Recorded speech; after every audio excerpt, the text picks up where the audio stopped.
श्रीहरि परमानंदम उपदेष्टारमीश्वरं व्यापकं सर्वलोकानां कारणं तं नमाम्यहम्। कृष्णाय वासुदेवाय हरये परमात्मने प्रणतक्लेशनाशाय गोविन्दाय नमो नमः। गुरुर्ब्रह्मा गुरुर्विष्णुः गुरुर्देवो महेश्वरः गुरुः साक्षात् परब्रह्म तस्मै श्री गुरुवे नमः। भगवान श्री हरिना चरणों में प्रणाम। उपस्थित सर्वे गुरुजनों आप सबना श्री चरणों ની અંદર સાદર સદૈન્ય પ્રણામ। મારા ગુરુદેવ ભગવાનના શ્રી ચરણોમાં પ્રણામ કરી અને જે આ પુરાણોની સંરક્ષણ માટે થઈ અને પ્રયત્ન ચાલી રહ્યો છે, ભગવાન શ્રી હરિની એ દિવ્ય એક પ્રકારની સેવા છે।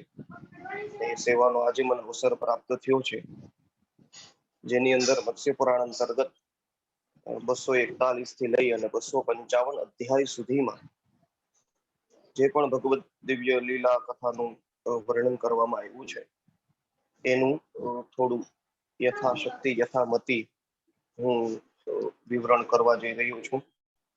નાનો બાળક છું, બોલવામાં કદાચ કોઈ ભૂલ હોય, સ્વાધ્યાયમાં થોડી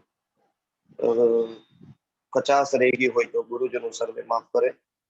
સૌને વંદન કરી, સૌને પ્રણામ કરી અને મત્સ્ય પુરાણના 241માં અધ્યાયથી પ્રારંભ કરું છું।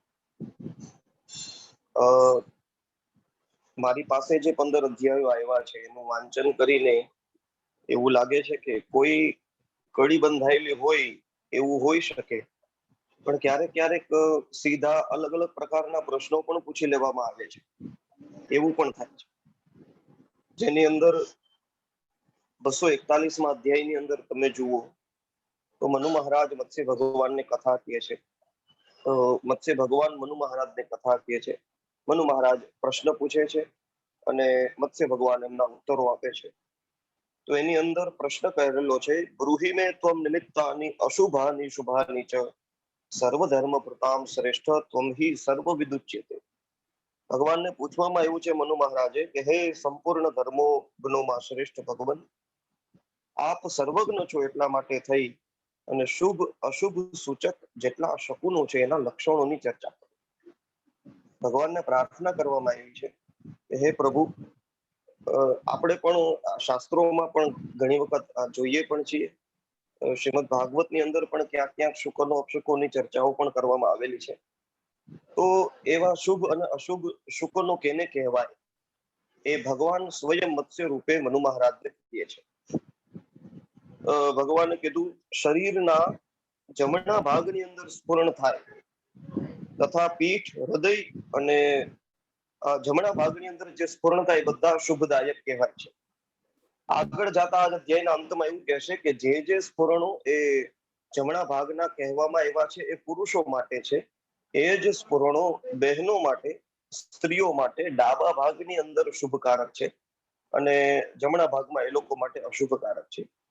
પણ પ્રારંભની અંદર એક લીટીમાં જવાબ કે શરીરના જમણા ભાગની અંદર જે કંઈ સ્ફુરણો થાય એ શસ્તમ, અને પછી જે ડાબા ભાગની અંદર પીઠના ભાગમાં, પાછળના ભાગમાં, હૃદયના ભાગની અંદર જે કંઈ સ્ફુરણો થાય છે એ બધા અશુભ ફલદાયક છે એવું કહેવામાં આવ્યું।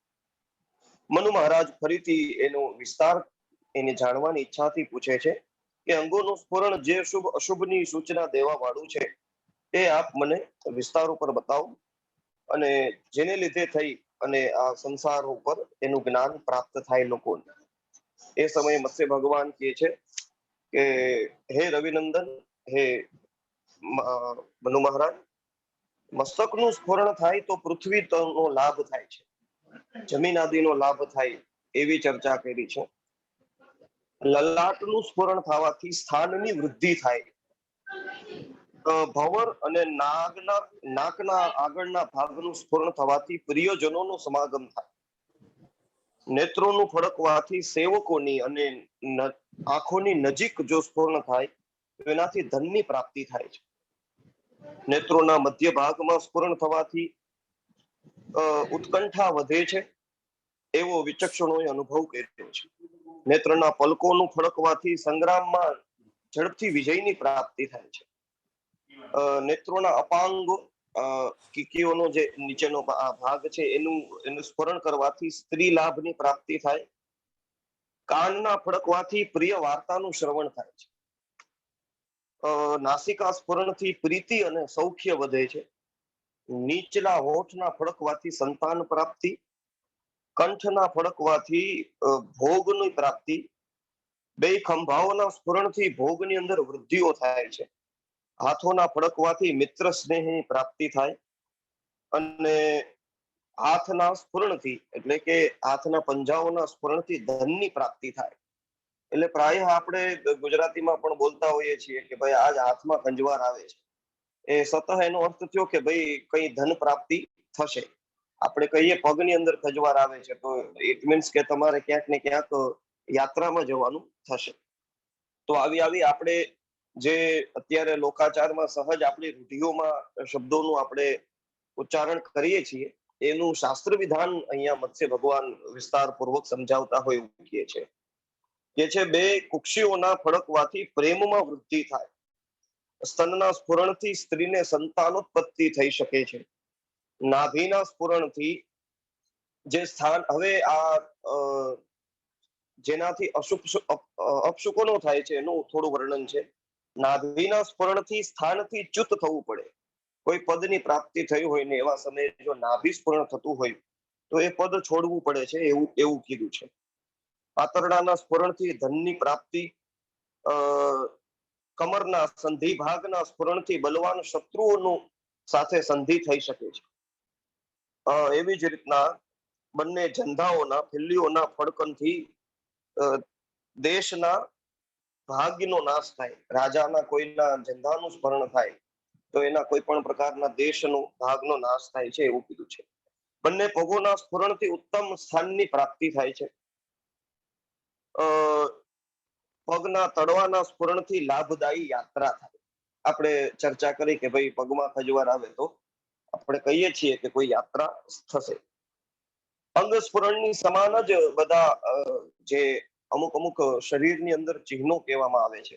કાળા ડાઘ હોય, કોઈ બીજા સફેદ કલરના ડાઘ હોય, આ બધા જે નાનકડા એવા માંસપિંડ બાળકના જન્મથી લઈ અને એના અંગોની અંદર ઉત્પન્ન થયેલા હોય એ બધાયના પણ ફળ એવી રીતના જાણવા કે જે અંગોની ચર્ચા અહીંયા કરી છે મત્સ્ય ભગવાને એ અંગોની અંદર એ પ્રકારનું ચિહ્ન હોય તો એનાથી એ પ્રકારની વૃદ્ધિની પ્રાપ્તિ થાય એવું એમાં કહેવામાં આવ્યું છે.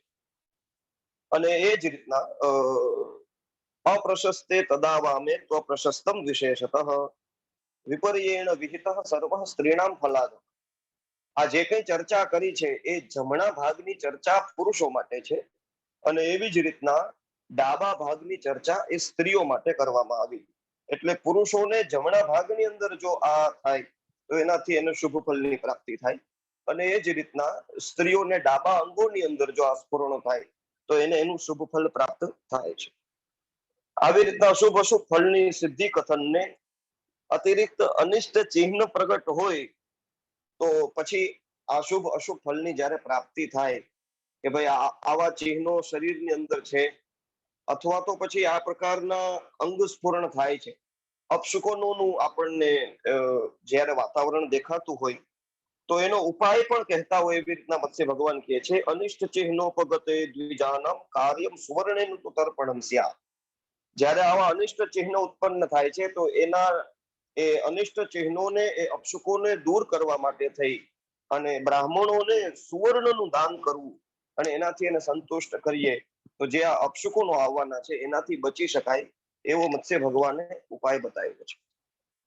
ત્યારબાદ 42મા અધ્યાયની અંદર મનુ મહારાજ એ શુભ અશુભ સ્વપ્ન વિશેનું લક્ષણો પૂછે છે. મનુ મહારાજ કહે છે સ્વપ્નાખ્યાનમ કથમ દેવ ગમને પ્રત્યુપસ્થિતે દૃશ્યંતે વિવિધાકારાહ કથમ તેષામ ફલમ ભવે. હે દેવ, યાત્રાના સમયે સ્વપ્નના વૃત્તાંત કરો અને વિવિધ પ્રકારના જે સ્વપ્ન આવે છે તો એ સ્વપ્ન સારા કહેવાય, ખરાબ કહેવાય, કયા સ્વપ્નને આપણે સદ કહી શકીએ, કે આ સ્વપ્નને આપણે અસદ કહી શકીએ, એનાથી શુભ ફળની પ્રાપ્તિ થાય કે અશુભ ફળની પ્રાપ્તિ થાય એનું વર્ણન કરો. જે તે સમયે બલુપીઠાધીશ્વર દ્વારાચાર્ય શ્રી રાજેન્દ્રદાસજી મહારાજ પાસેથી એવું સાંભળેલું કે માણસના સ્વપ્નના આધાર ઉપર એની સાધનાની પ્રગતિ દેખાતી હોય છે. વ્યક્તિને કેવા કેવા સ્વપ્ન આવે છે એની ઉપર એ પોતાના સાધના માર્ગ ઉપર ક્યાં પહોંચ્યો છે એ જાણવામાં મળે છે. એટલે જેટલા સદ સ્વપ્ન આવે, જેટલા સારા સ્વપ્ન આવે, તો એ ખરેખર ભગવાનની કૃપા કહેવાય. શ્રીમદ ભાગવતની અંદર પણ આપણે જોઈએ છીએ કે અને અહીંયા મત્સ્ય પુરાણના આ અધ્યાયમાં પણ એવું કીધેલું છે કે જે સત સ્વપ્ન આવેલું હોય, જ્યારે કોઈ એવી રીતના ભગવાનને આમાં સંકેતો બતાવ્યા છે, આપણે એની ચર્ચા કરીએ, એનો ઉલ્લેખ કરવામાં આવ્યો હોય, એવા સમયે જો એ સ્વપ્ન આવી ગયા પછી ઉઠી જાય મનુષ્ય, તો સત સ્વપ્ન એનું સફળ થાય છે. અને દુસ્વપ્ન આવ્યું હોય તો એ દુસ્વપ્ન આવ્યા પછી ઉઠીને મોઢું ધોઈને પાછું સૂઈ જવું જોઈએ, એવું ભગવાન આ શાસ્ત્રની અંદર અધ્યાયમાં વર્ણન કરીને કહે છે. મત્સ્ય ભગવાન કહે છે કે હું તમને સ્વપ્નોનું શુભાશુભ લક્ષણોનું વર્ણન બતાવું છું, સાંભળો. નાભી સિવાય બીજા અંગોની અંદર ઘાસ વૃક્ષનું ઉગવું, આ બધા સ્વપ્નોની ચર્ચા છે. એટલે થોડુંક આપણને લાગે પણ ખરા કે આવું હોય નહીં, પણ સ્વપ્ન તો સ્વપ્ન છે.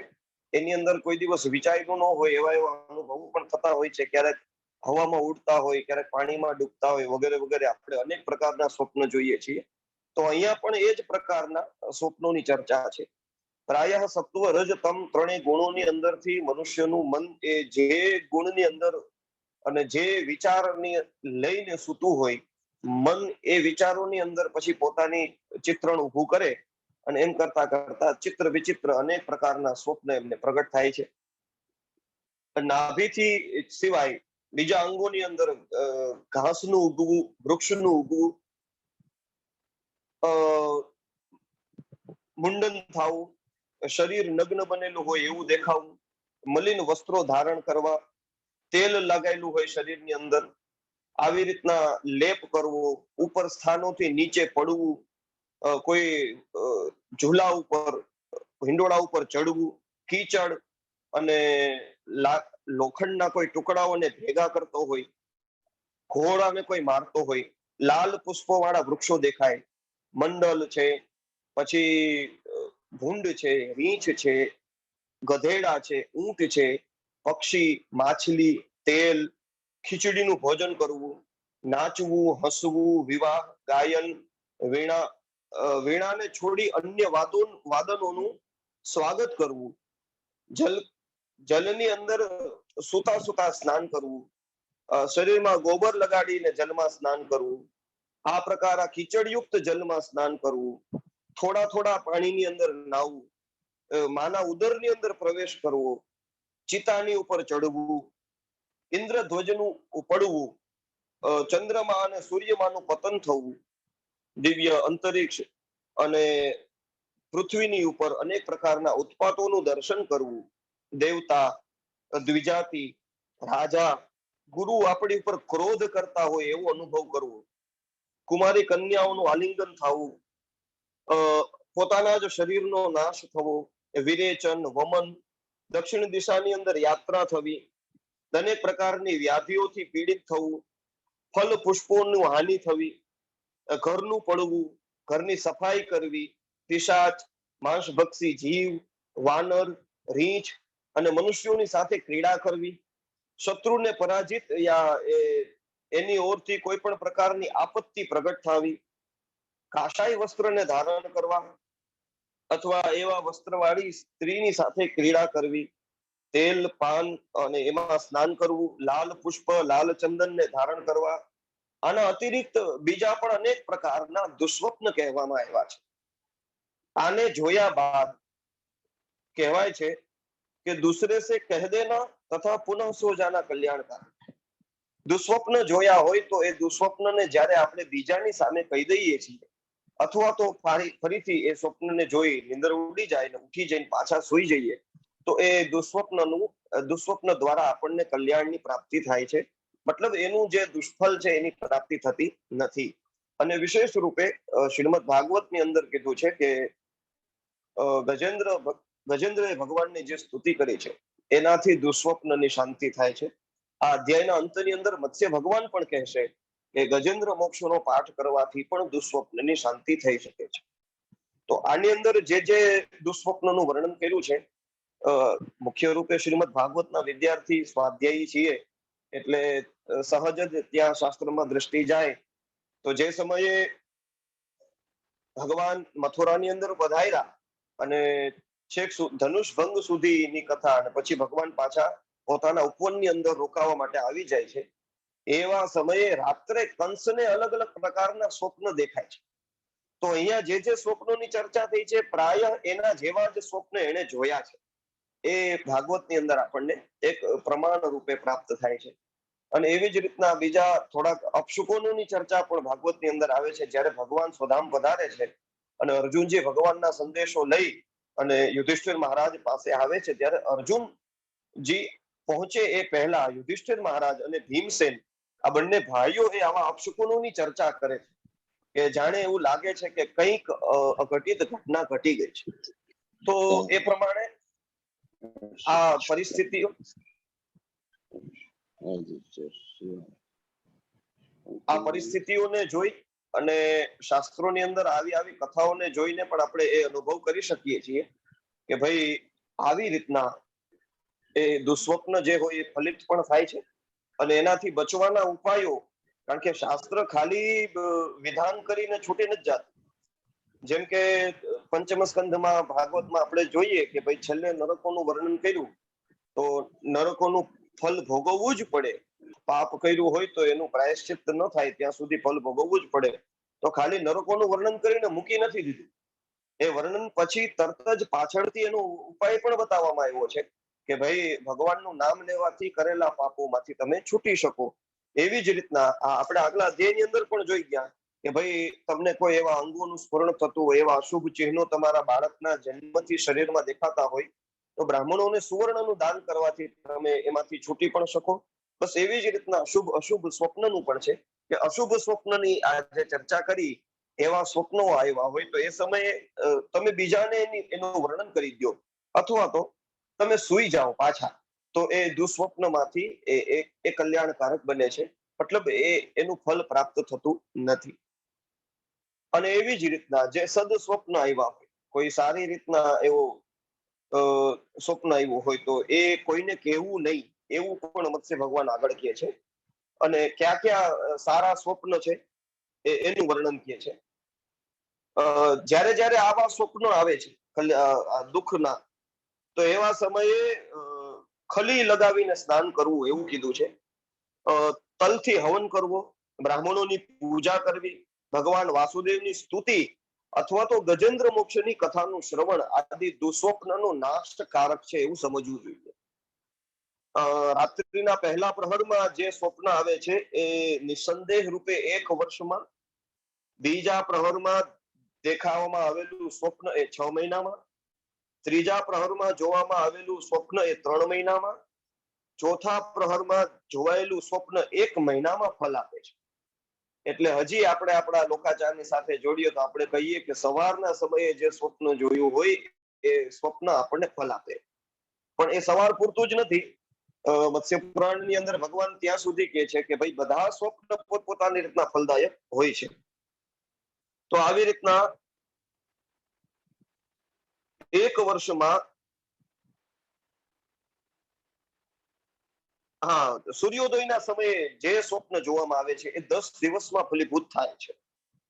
અને એક જ રાતમાં જો શુભ અને અશુભ બંને સ્વપ્નો આવે, કારણ કે મનુષ્યની ચિત્તવૃત્તિ શાંત ન હોય અને શરીર થાક્યું હોય પણ મન હજી વિચારોમાં પડ્યું હોય તો ક્યારેક શુભ સ્વપ્ન પણ આવે ને અશુભ સ્વપ્ન પણ આવે.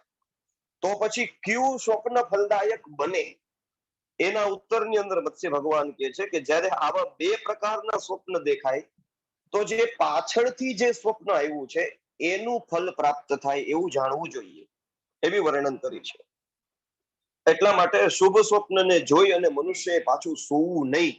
એ સારું સ્વપ્ન આવે પછી સૂવું નહીં એની પાછળનું કારણ જ આ છે કે ભાઈ એ શુભ સ્વપ્ન આવ્યું છે તો હવે પાછા જો તમે સૂઈ જશો તો કદાચ અશુભ સ્વપ્ન આવે તો તમારે અશુભ સ્વપ્નનું ફલ ભોગવવું પડે.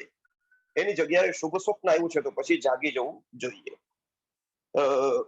કે છે પર્વત, રાજમહેલ, હાથી, ઘોડા, વૃષભ આ બધાની ઉપર આરોહણ કરવું એ હિતકારક છે.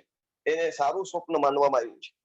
કોઈ રાજમહેલમાં ચડતા હોય, કોઈ પર્વત ઉપર ચડતા હોય, હાથી, ઘોડા, બળદની ઉપર, આમ તો લાગે કે આ કેવું વિચિત્ર છે, પણ આ બધાની ઉપર આરોહણ કરવું એ સ્વપ્નના આધાર ઉપર શુભ સંકેત છે. સફેદ પુષ્પોની જે વૃક્ષો છે એની ઉપર ચડવું શુભપ્રદ છે. નાભીની અંદર વૃક્ષ અને તૃણનું ઉત્પન્ન થવું, અનેક પ્રકારના હાથોનું ઉત્પન્ન થવું, અનેક મસ્તકો ઉત્પન્ન થવા, કોઈને ફળદાન કરતા હોઈએ, ઉદ્ભિજ જીવોના દર્શન થવું, સુંદર સફેદ માળા ધારણ કરવી, સફેદ વસ્ત્ર પહેરવા, ચંદ્રમા, સૂર્ય, તારાઓના હાથથી પકડવાનો પ્રયાસ કરવો, અથવા તો સ્વપ્ન કે છે ભગવાન કે એને સ્વચ્છ કરતા હોય, ચંદ્રમાને આપણે સ્વચ્છ કરતા હોય એવું સ્વપ્ન આવે. ઇન્દ્રધનુષ્યનું આલિંગન કરતા હોય, એને આપણે ઉપર ઉઠાવીએ, પૃથ્વી સમુદ્રને આપણે ગળી જતા હોય, શત્રુઓનો સંહાર કરતા હોય, સંગ્રામ, વિવાદ અને જુએમાં જુગારમાં જીતતા હોય એવું સ્વપ્ન આવે.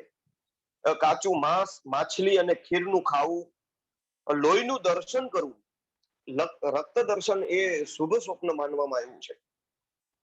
મદિરા, રક્ત, મદ્ય, દૂધ પીવું, આ પોતાની આતરડીઓથી પૃથ્વીને બાંધવી, નિર્મળ એવા આકાશને જોવું, ભેંસ, ગાય, સિંહીની, હથીની તથા ઘોડીઓ કો મુખ સે દૂહના, એને એના મોઢાથી એનું દોહન કરવું, દેવતા, ગુરુ અને બ્રાહ્મણોની પ્રસન્નતા, આ સ્વપ્ન શુભદાયક છે.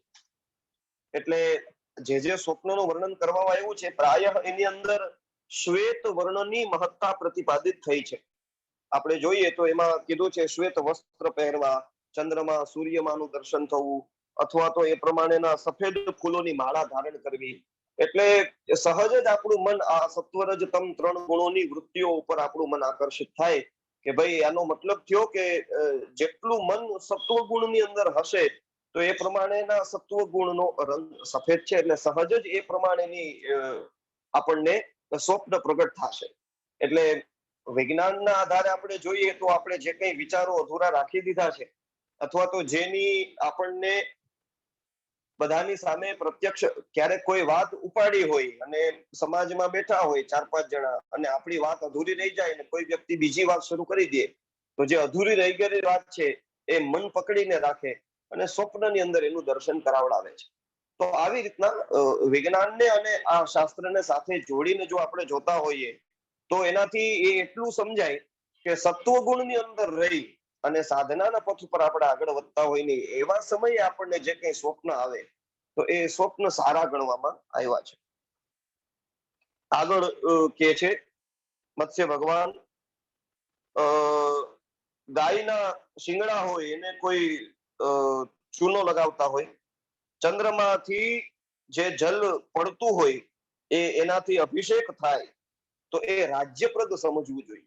એનાથી હવે કયા સ્વપ્નનું કયું ફલ પ્રાપ્ત થાય એના વિશે થોડુંક વર્ણન કરતા હોય એમ કે છે.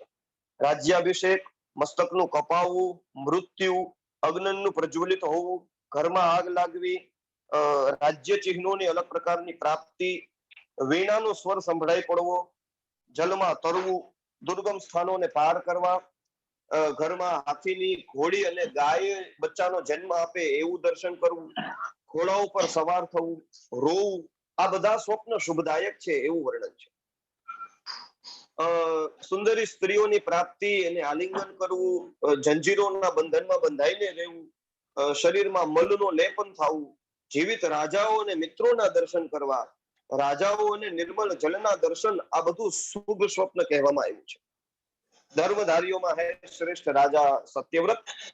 મનુષ્ય આ બધા શુભદાયક સ્વપ્નોને જોઈ અને વિના પ્રયાસ જ નિશ્ચિત રૂપથી ધન પ્રાપ્ત કરી લે છે અને રોગગ્રસ્ત વ્યક્તિ એ રોગમાંથી મુક્ત બની જાય છે એવું વર્ણન કર્યું છે. કારણ કે સહજ જ મનોવૃત્તિ સત્વગુણમાં હશે તો આપણે એ પ્રમાણે સત્વગુણને આગળ વધારતા રહીશું તો એ ધનની પ્રાપ્તિ થવી, રોગમાંથી છૂટવું વગેરે વગેરે સહજ રૂપમાં આપણને પ્રાપ્ત થાય છે. તો આવી રીતના એક અધ્યાયમાં સ્વપ્નનું વર્ણન કરવામાં આવ્યું છે. પછી 243માં અધ્યાયની અંદર શુભ અશુભ શકુનોનું નિરૂપણ કરતા હોય મનુ મહારાજ પ્રશ્ન કરે છે મત્સ્ય ભગવાનને, ગમનમ પ્રતિ રાજ્ઞામ તુ સમ્મુખા દર્શને ચકિમ પ્રશસ્તાંશ્ચૈવ સંભાષ્ય સર્વાનેતાંશ્ચ કીર્તય.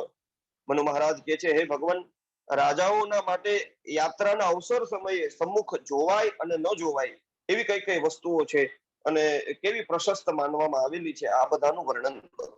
એના ઉત્તરની અંદર મત્સ્ય ભગવાન કહે છે કે અનુપયુક્ત ઔષધિઓ, કાળું અન્ન, કપાસ, ઘાસ, સુકાઈ ગયેલું ગોબર, ઈંધણ, સળગતા અંગારાઓ, ગોળ, તેલ, આ બધું અશુભ વસ્તુઓ છે.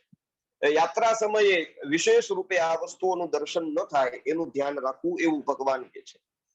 તેલ લગાવેલું માણસ, મલિન મુંડન કરાયેલો વ્યક્તિ, નગ્ન ખુલ્લા વાળ વાળો કોઈ વ્યક્તિ, રોગ પીડિત હોય, કાશાય વસ્ત્રધારી હોય, પાગલ હોય, દીન અથવા નપુંસક વ્યક્તિ, લોખંડ, કીચડ, ચામડું, કેશને બાંધતો હોય, વાળ ઓળતો હોય એવો કોઈ વ્યક્તિ હોય, આ બધી સારહીન વસ્તુઓ જે કઈ છે, ચાંડાલ, સ્વપચ, બંધનમાં બાંધવા વાળો રાજાનો કર્મચારી, જલ્લાદ, પાપી, ગર્ભિણી સ્ત્રી, ભૂસી, રાખ, ખોપડી, હડ્ડી, તૂટેલા એવા પાત્ર, ખાલી પાત્ર, લાશ, શિંગડા વાળા પશુઓ અને આના અનિરિક્ત આવી ઘણી બધી અશુભ વસ્તુઓ છે જેને અશુભ માનવામાં આવેલી છે. મતલબ કે આપણે જોઈએ અને સહજ આપણા મનને જે દર્શનમાં યોગ્ય ન લાગે એ બધી વસ્તુઓ અશુભ કહેવામાં આવેલી છે. વાદ્યોના ભયાનક તથા વિના તાલનો રૂખો સ્વર સંભળાવો એ પણ અશુભ કહેવામાં આવેલો છે. તો આ પણ એક પ્રકારનું જ્યોતિષ વિજ્ઞાન જેવું જ કહેવામાં આવે છે. અમારા ગુરુજી શ્રી હિતેશભાઈ પાઠક, એ અમે જયારે ભણતા સાંદીપનીમાં ત્યારે એમણે એક ચર્ચા કરેલી, એક વાત કરેલી કે એમના દાદા હતા એ બહુ મોટા પંડિત જ્યોતિષના હતા અને એમનું ગામ છે સીમર, ઉના પાસે, મચ્છારાઓનું ગામ. એટલે કોઈ એક સ્ત્રી સહજ જ દરવાજો ખોલી અને ઘરમાં પ્રવેશ કરી અને એમણે મારા ગુરુજીના દાદાને કઈ પૂછે એ પહેલા જ એ દાદાએ એમ કહી દીધું કે તારો ધણી મરી ગયો છે, 3 દિવસ પછી તને એની લાશ મળશે. એટલે આ જ્યાં ચર્ચા થઈ એટલે સહજ પ્રશ્ન આપણને થાય કે ભાઈ આવી ખબર કેમ પડી? તો એ સમયે ગુરુજી કહેતા કે અમે પૂછેલું દાદાને કે દાદા આવું તમે કેમ કહી દીધું, તમને કેમ એટલો બધો અંદાજો આવી ગયો કે એના માટે જ પૂછવા આવી છે વગેરે વગેરે. તો એના ઉત્તરની અંદર એ દાદા એવો જવાબ આપ્યો હતો કે ભાઈ જે સમયે સ્ત્રી આવી ને એટલે એને તરત જ દરવાજો પહેલા જોરથી ખખડાવી અને દરવાજો ખોલ્યો અને ઘરની અંદર પ્રવેશતાની સાથે પહેલા વહેલા ડાબો પગ એને મૂક્યો. આ બાજુ તારા દાદીમાં છે એ ચાકુ લઈ અને કોઈ પણ એક પ્રકારની કંઈક શાકભાજી કે કંઈ શણગારતા હતા. બારીની બહારથી કોઈ મચ્છિયારી હતી એ કોકની અરે બાંધતી હતી એનો અવાજ આવતો હતો. તો આજુબાજુના વાતાવરણની અંદર આવા ઘણા બધા અપશુકનોના દર્શન થતા હતા અને પછી એની સાથે પોતાનું જ્યોતિષ શાસ્ત્ર જોડ્યું અને એમ કરીને કોઈ એક ફલ પ્રગટ થાય. તો આ બધા અશુભ કહેવામાં આવ્યા છે. યાત્રાના સમયે વિશેષ રૂપે આપણા બધાથી ધ્યાન રાખીએ છીએ એવું વર્ણન કર્યું છે. હે ધર્મજ્ઞ, સામેથી કોઈ વ્યક્તિ આવો એવું શબ્દ કહે એ શુભ છે, પાછળથી નહીં. કોઈ વ્યક્તિ આવે અને એવા સમયે આપણે એને સામેથી એમ કહીએ આવો પધારો તો એ શુભ વાચક છે. અને એ વ્યક્તિ જતો હોય એનું એ આપણાથી વિમુખ હોય એવા સમયે આપણે એને આવો કહીએ તો એ અશુભ વાચક છે. એવી જ રીતના પાછળથી જાઓ શબ્દ કહેવો શુભ છે અને એ જ આગળ કોઈ આવતું હોય ને એવા સમયે આપણે એને જવાનું કહીએ તો એ અશુભ વાચક છે એવું કીધું છે. કઈ બાજુ જાઓ છો, રોકાઈ જાઓ, ન જાઓ, ત્યાં જવાથી શું લાભ છે, આવી રીતના જે કઈ શબ્દો છે એ મત્સ્ય ભગવાન કે છે વિપત્તિકારક છે. એટલે જ આપણે કહીએ કે ભાઈ કોઈ યાત્રામાં નીકળતું હોય, કોઈ ક્યાંય જતું હોય તો એને ટોકાય નહીં, એને પૂછાય નહીં કે તમે શું કરવા જાઓ છો, ક્યાં જાઓ છો વગેરે વગેરે. તો એ બધું જ આ શાસ્ત્રના પ્રમાણ સહિત આપણને પ્રાપ્ત થાય છે. આવી રીતના બીજા અનિષ્ટ શબ્દો એ બધા વિપત્તિકારક, ધ્વજા, પતાકા, માંસભક્ષી પક્ષીઓનું જોવું, વાહનોમાં પડવું, વસ્ત્રનું અટકાઈ જવું, આ બધું નિંદિત માનવામાં આવે. રસ્તે નીકળતા હોય ને ક્યાંય સહજ ઉત્તરીય ફસાઈ જાય કે કોઈ માંસભક્ષી પક્ષી આપણને દેખાઈ જાય, કાગડો છે વગેરે વગેરે, તો એ બધું થોડું નિંદિત કહેવામાં આવ્યું છે, એવું વર્ણન કર્યું છે. દરવાજાથી નીકળતા સમયે માથામાં ચોટ લાગવી, માથું ભટકાઈને નીકળે એવા સમયે છત્ર, ધ્વજા, વસ્ત્ર આદિનું પડવું એ પણ અશુભકારક કહેવામાં આવ્યું છે. પહેલી વાર અપશુકન જોવા પર વિદ્વાન રાજાએ જોઈએ કે એ અશુભ વિનાશક અને મધુહંતા ભગવાન કેશવની સ્તોત્રો દ્વારા પૂજા કરે. આના નિવારણનો ઉપાય ભગવાન બતાવે છે કે જ્યારે આવા, પ્રાયઃ તો રાજાઓ માટે જ આ વર્ણન કરવામાં આવ્યું છે, કારણ કે એ લોકો કોઈ શુભ કાર્ય માટે થઈને, રાજ્યના કોઈ મંત્રણાઓ માટે થઈને અથવા તો યુદ્ધ માટે થઈને જ્યારે ઘરેથી પ્રસ્થાન કરતા હોય, તો એ જ સમયે એ રાજ્યના પુરોહિતો એના શુભ અશુભ શકુનોને જોઈ અને રાજાનું ભવિષ્ય ભાગતા હોય છે. તો એના માટે કીધું છે કે જ્યારે આવા અપશુકનો દેખાતા હોય એવા સમયે ભગવાન કેશવના સ્તોત્ર આદિથી એનો પાઠ કરવો જોઈએ. ક્યાં ક્યાં સ્તોત્રોનો પાઠ કરવો જોઈએ એનું વર્ણન પણ કહે છે કે એવા સ્તોત્રોમાં વિષ્ણુ નામ, વિષ્ણુ સહસ્ત્ર નામ, ગજેન્દ્ર પોક્ષ અને મહાપુરુષ વિદ્યા તે જીતમ તે પુંડરીકાક્ષ આદિ સ્તોત્ર છે. આ બધા સ્તોત્ર એની અંદર લાભદાયક છે. એટલે પ્રાયઃ આપણે સાધુ સંતોને પણ જોતા હોઈએ છીએ, અને એક પરંપરા એવી પણ આપણે જોતા હોઈએ છીએ કે જ્યારે કોઈ ખાસ કરીને મલુક પીઠાધીશ્વર શ્રી રાજનદાસજી મહારાજ છે, અથવા તો કારશણી ગુરુ શરણાનંદજી મહારાજ છે, એ લોકો કથાનો પ્રારંભ કરે કે વક્તવ્યનો પ્રારંભ કરે, યાત્રાનો પ્રારંભ કરે, ત્યારે નારાયણ નારાયણ નારાયણ નારાયણ. સ્વામી રામસુખદાસજી મહારાજને પણ આપણે સાંભળીએ છીએ, તો એ ભગવાનનું નામ લઈ અને કોઈ પણ પોતાના વક્તવ્યનો અથવા તો યાત્રાનો પ્રારંભ કરતા હોય છે. અને આપણે પણ પ્રાય એવું જોઈએ છીએ કે જ્યારે ગાડીમાં બેસીએ કે કઈ કથા માટે કે બીજે કોઈ રીતના નીકળતા, એટલે મંગલ ભવન મંગલ હારી દ્રવો શતશરત અજીર બિહારી પ્રભિશનગર કી જે સબકા હૃદય રાખી કૌશલપુર રાજા, એમ કરી અને હનુમાન ચાલીસાનો પાઠ કરી, આદિ આદિ અનેક ઉપાયો.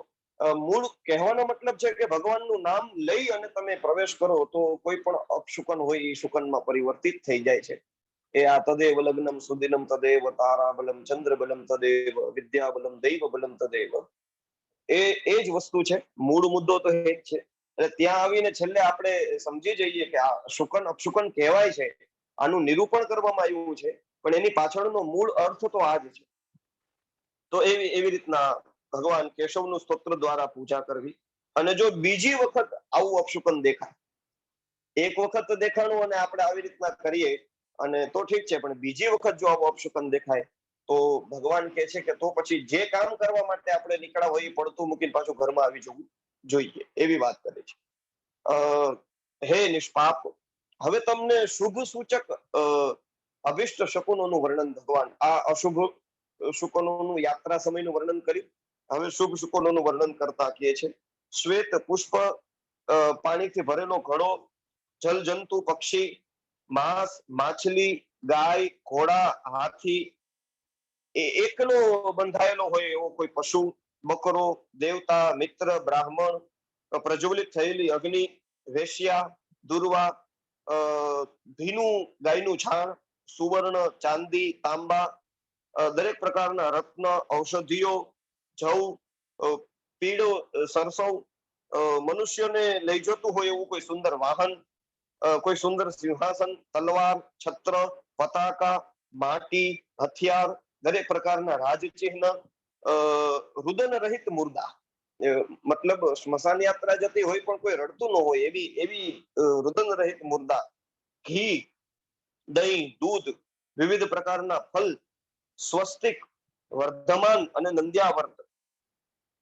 આની ચર્ચા બૃહદ સંહિતાની અંદર કરવામાં આવેલી છે. આ પ્રકારના ચિહ્નો હોય, કૌસ્તુભ મણિ, વાદ્યોનો શુભદાયક સ્વર, મનોહર અને ગંભીર શબ્દ, ગાંધાર, ષડજ તથા ઋષભ આદિ સ્વર શુભદાયક માને ગયે. તો આની અંદરથી પણ આપણે જોઈ શકીએ કે દૂધ અને દહીંની ચર્ચા કરી છે. એટલે આપણે પણ પ્રાય નીકળતા હોય એટલે ઘણી જગ્યાએ અને આ પ્રચલિત છે કે ભાઈ દહીં ને સાકર ખવડાવવામાં આવે કે ભાઈ તમે સત્કર્મ માટે થઈને અથવા તો કોઈ સારા સંકલ્પની પૂર્તિ માટે નીકળો છો તો ભગવાન તમારું કલ્યાણ કરે. તો એ બધા શુભ માનવામાં આવેલા છે. જો રજથી યુક્ત ધૂળ વાળું વાયુ સર્વત્ર પ્રસરિત થતો હોય અને પ્રતિકૂળ દિશામાં પૃથ્વીનો સ્પર્શ કરી અને જો વહેતો હોય તો એ ભયકારી જાણવો જોઈએ. મતલબ રજથી વંટોળિયા જેવું વાતાવરણ હોય અને એ પણ આપણે જતા હોય ને આપણી વિરોધ દિશામાં પ્રતિકૂળ દિશામાં આવતું હોય તો સમજવું કે અપશુકનકારક છે. અનુકૂળ દિશામાં વહતી શીતલ મંદ સુગંધ વાયુ એ સુખદાયીની છે. નિષ્ઠુર અને સાવ રૂખાઈ ગયેલા સ્વરમાં બોલવા વાળો अथवा मांसभक्षी जीव यात्रियों के लिए कल्याणकारक होते हैं. આ થોડું અલગ વિચિત્ર લાગે આપણને કે ભાઈ એવી રીતના બોલવા વાળો વ્યક્તિ પણ જો રસ્તાની અંદર ભેગો થાય તો એ કલ્યાણકારક છે. હાથીઓનો ચિઘાડ સમાન ગંભીર શબ્દ કરવા વાળા, આકાશનો જો વાદળોનો અવાજ આવે કોઈ યાત્રા સમયે તો એ પણ શુભદાયક કહેવાય છે. પાછળથી ચમકતી હોય એવો વીજળીનો પ્રકાશ અને અથવા તો ઇન્દ્રધનુષની પ્રશંસનીય ગણવામાં આવ્યો છે. યાત્રા સમયે સૂર્ય અને ચંદ્રમંડલ અને ઘનઘોર વૃષ્ટિ કો અશુભ સમજના છે. સૂર્ય અને ચંદ્રમાની આજુબાજુમાં જો મંડળ થઈ ગયેલા હોય અને અતિવૃષ્ટિ થતી હોય તો એને અશુભ સમજવું જોઈએ. આ પણ એક પ્રકારનું વિજ્ઞાનની સાથે આપણે જોડી શકીએ એવી ચર્ચાઓ છે, પણ અધ્યાયો જાજા છે એટલે આપણે થોડું એને સંક્ષિપ્તથી જોતા જોતા જે વર્ણનો કરવામાં આવ્યા છે એનું આપણે આ પ્રમાણે ચર્ચા કરીએ છીએ. વિશેષ રૂપે અનુકૂળ દિશામાં ઉદિત થતા ગ્રહો, વિશેષ રૂપે બૃહસ્પતિ એ શુભ સૂચક માનવામાં આવ્યું છે. યાત્રા કાળમાં આસ્તિકતા, શ્રદ્ધા, પૃજ્યોની પ્રતિ પૂજ્ય ભાવ અને મનની પ્રસન્નતા આ બધું પ્રશંસનીય છે. યાત્રા સમયે આપણે આપણા વડીલોને, આપણા પૂજ્યોને પ્રણામ કરીને નીકળીએ.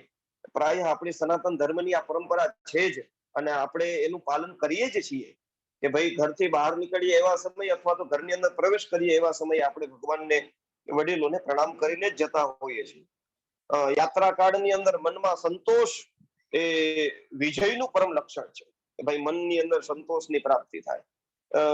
તુલનામાં એક બાજુ એક બાજુ બધા શુભ શકુન અને એક બાજુ આપણા મનની પ્રસન્નતા એ માનવી જોઈએ. મતલબ કે બીજા ગમે એટલા અપશુકન હોય પણ આપણે જે કંઈ કાર્ય કરીએ છીએ એના માટે થઈને જો આપણું મન પ્રસન્ન હોય તો પછી આપણે જે કંઈ કરીએ છીએ એ બધું એનું ફળ સમાન છે. વાહનોની ઉત્સુકતા, મનનો આનંદ આપતી રેક, શુભ શકુનોની પ્રાપ્તિ, વિજય સૂચક કોઈ વાક્ય બોલતું હોય, માંગલિક વસ્તુઓની ઉપલબ્ધિ થવી તથા એવી માંગલિક શબ્દોનું શ્રવણ કરવું આ નિત્ય વિજયપ્રદ માનવામાં આવ્યા છે.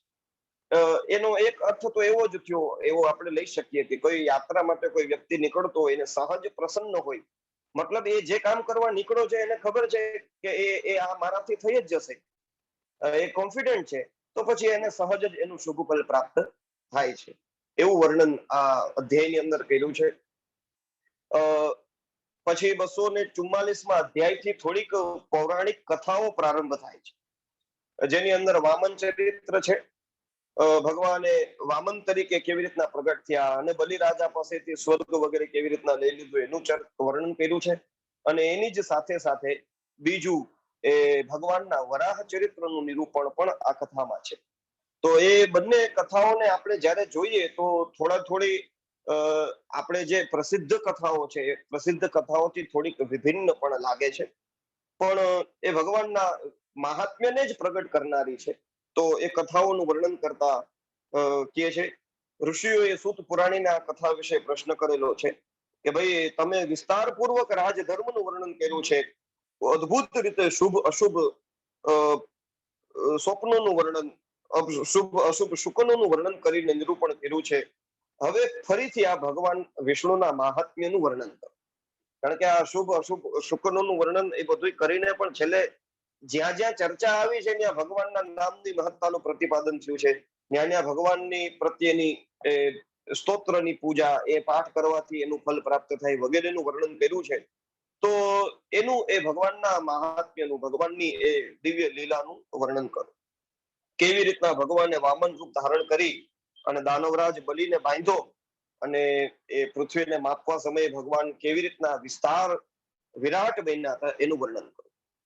આની ચર્ચા કરતા કરતા સૂત પુરાણી કહે છે કે પ્રાચીન કાળમાં તીર્થયાત્રા સમયે કુરુક્ષેત્રમાં વામનાયતનમાં અર્જુનજીએ તપસ્વી શૌનકજીને આ પ્રશ્ન કરેલો છે. તો એના ઉત્તરની અંદર કહે છે કે જે સમયે દ્રૌપદીની સાથે એકાંતમાં યુધિષ્ઠિર મહારાજ હતા અને એવા સમયે અર્જુનથી એનું નિયમોનું ઉલ્લંઘન થયેલું, તો એ નિયમો હતા કે ભાઈ 1 વર્ષ માટે એને ઘર છોડીને નીકળી જવું. તો એના માટે થઈ તીર્થયાત્રા કરવા ગયેલા અને એવા સમયે કુરુક્ષેત્રની અંદર વામનાયતન ક્ષેત્ર છે, જ્યાં ભગવાન વામનનું મંદિર છે, એ ભગવાનના દર્શન કર્યા અને અર્જુનજીએ આ પ્રકારનો પ્રશ્ન કર્યો. આ પણ એક આપણને એવા સંકેત તરફ દોરી જાય છે કે ભાઈ આપણે જે તીર્થની અંદર, જે સ્થાનની અંદર જતા હોઈએ છીએ, પ્રાય ત્યાં જઈ અને સ્થાનનું શું મહત્વ છે એના વિશે જાણવું એ ખૂબ જરૂરી છે.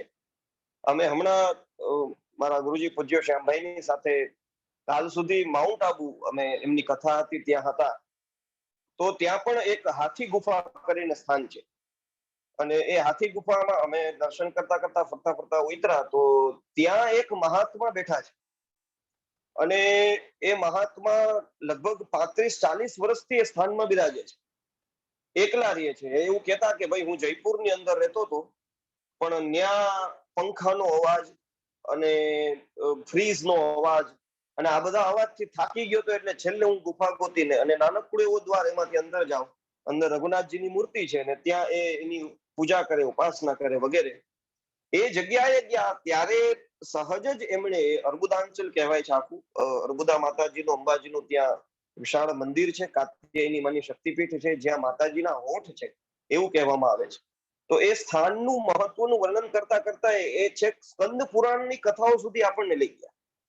એ સમયે ચર્ચા કરતા એવી વાત પણ નીકળી કે ભાઈ અત્યારે જે સ્કંદ પુરાણ ઉપલબ્ધ છે એની અંદર અર્બુદાંચલનું મહત્વ નથી.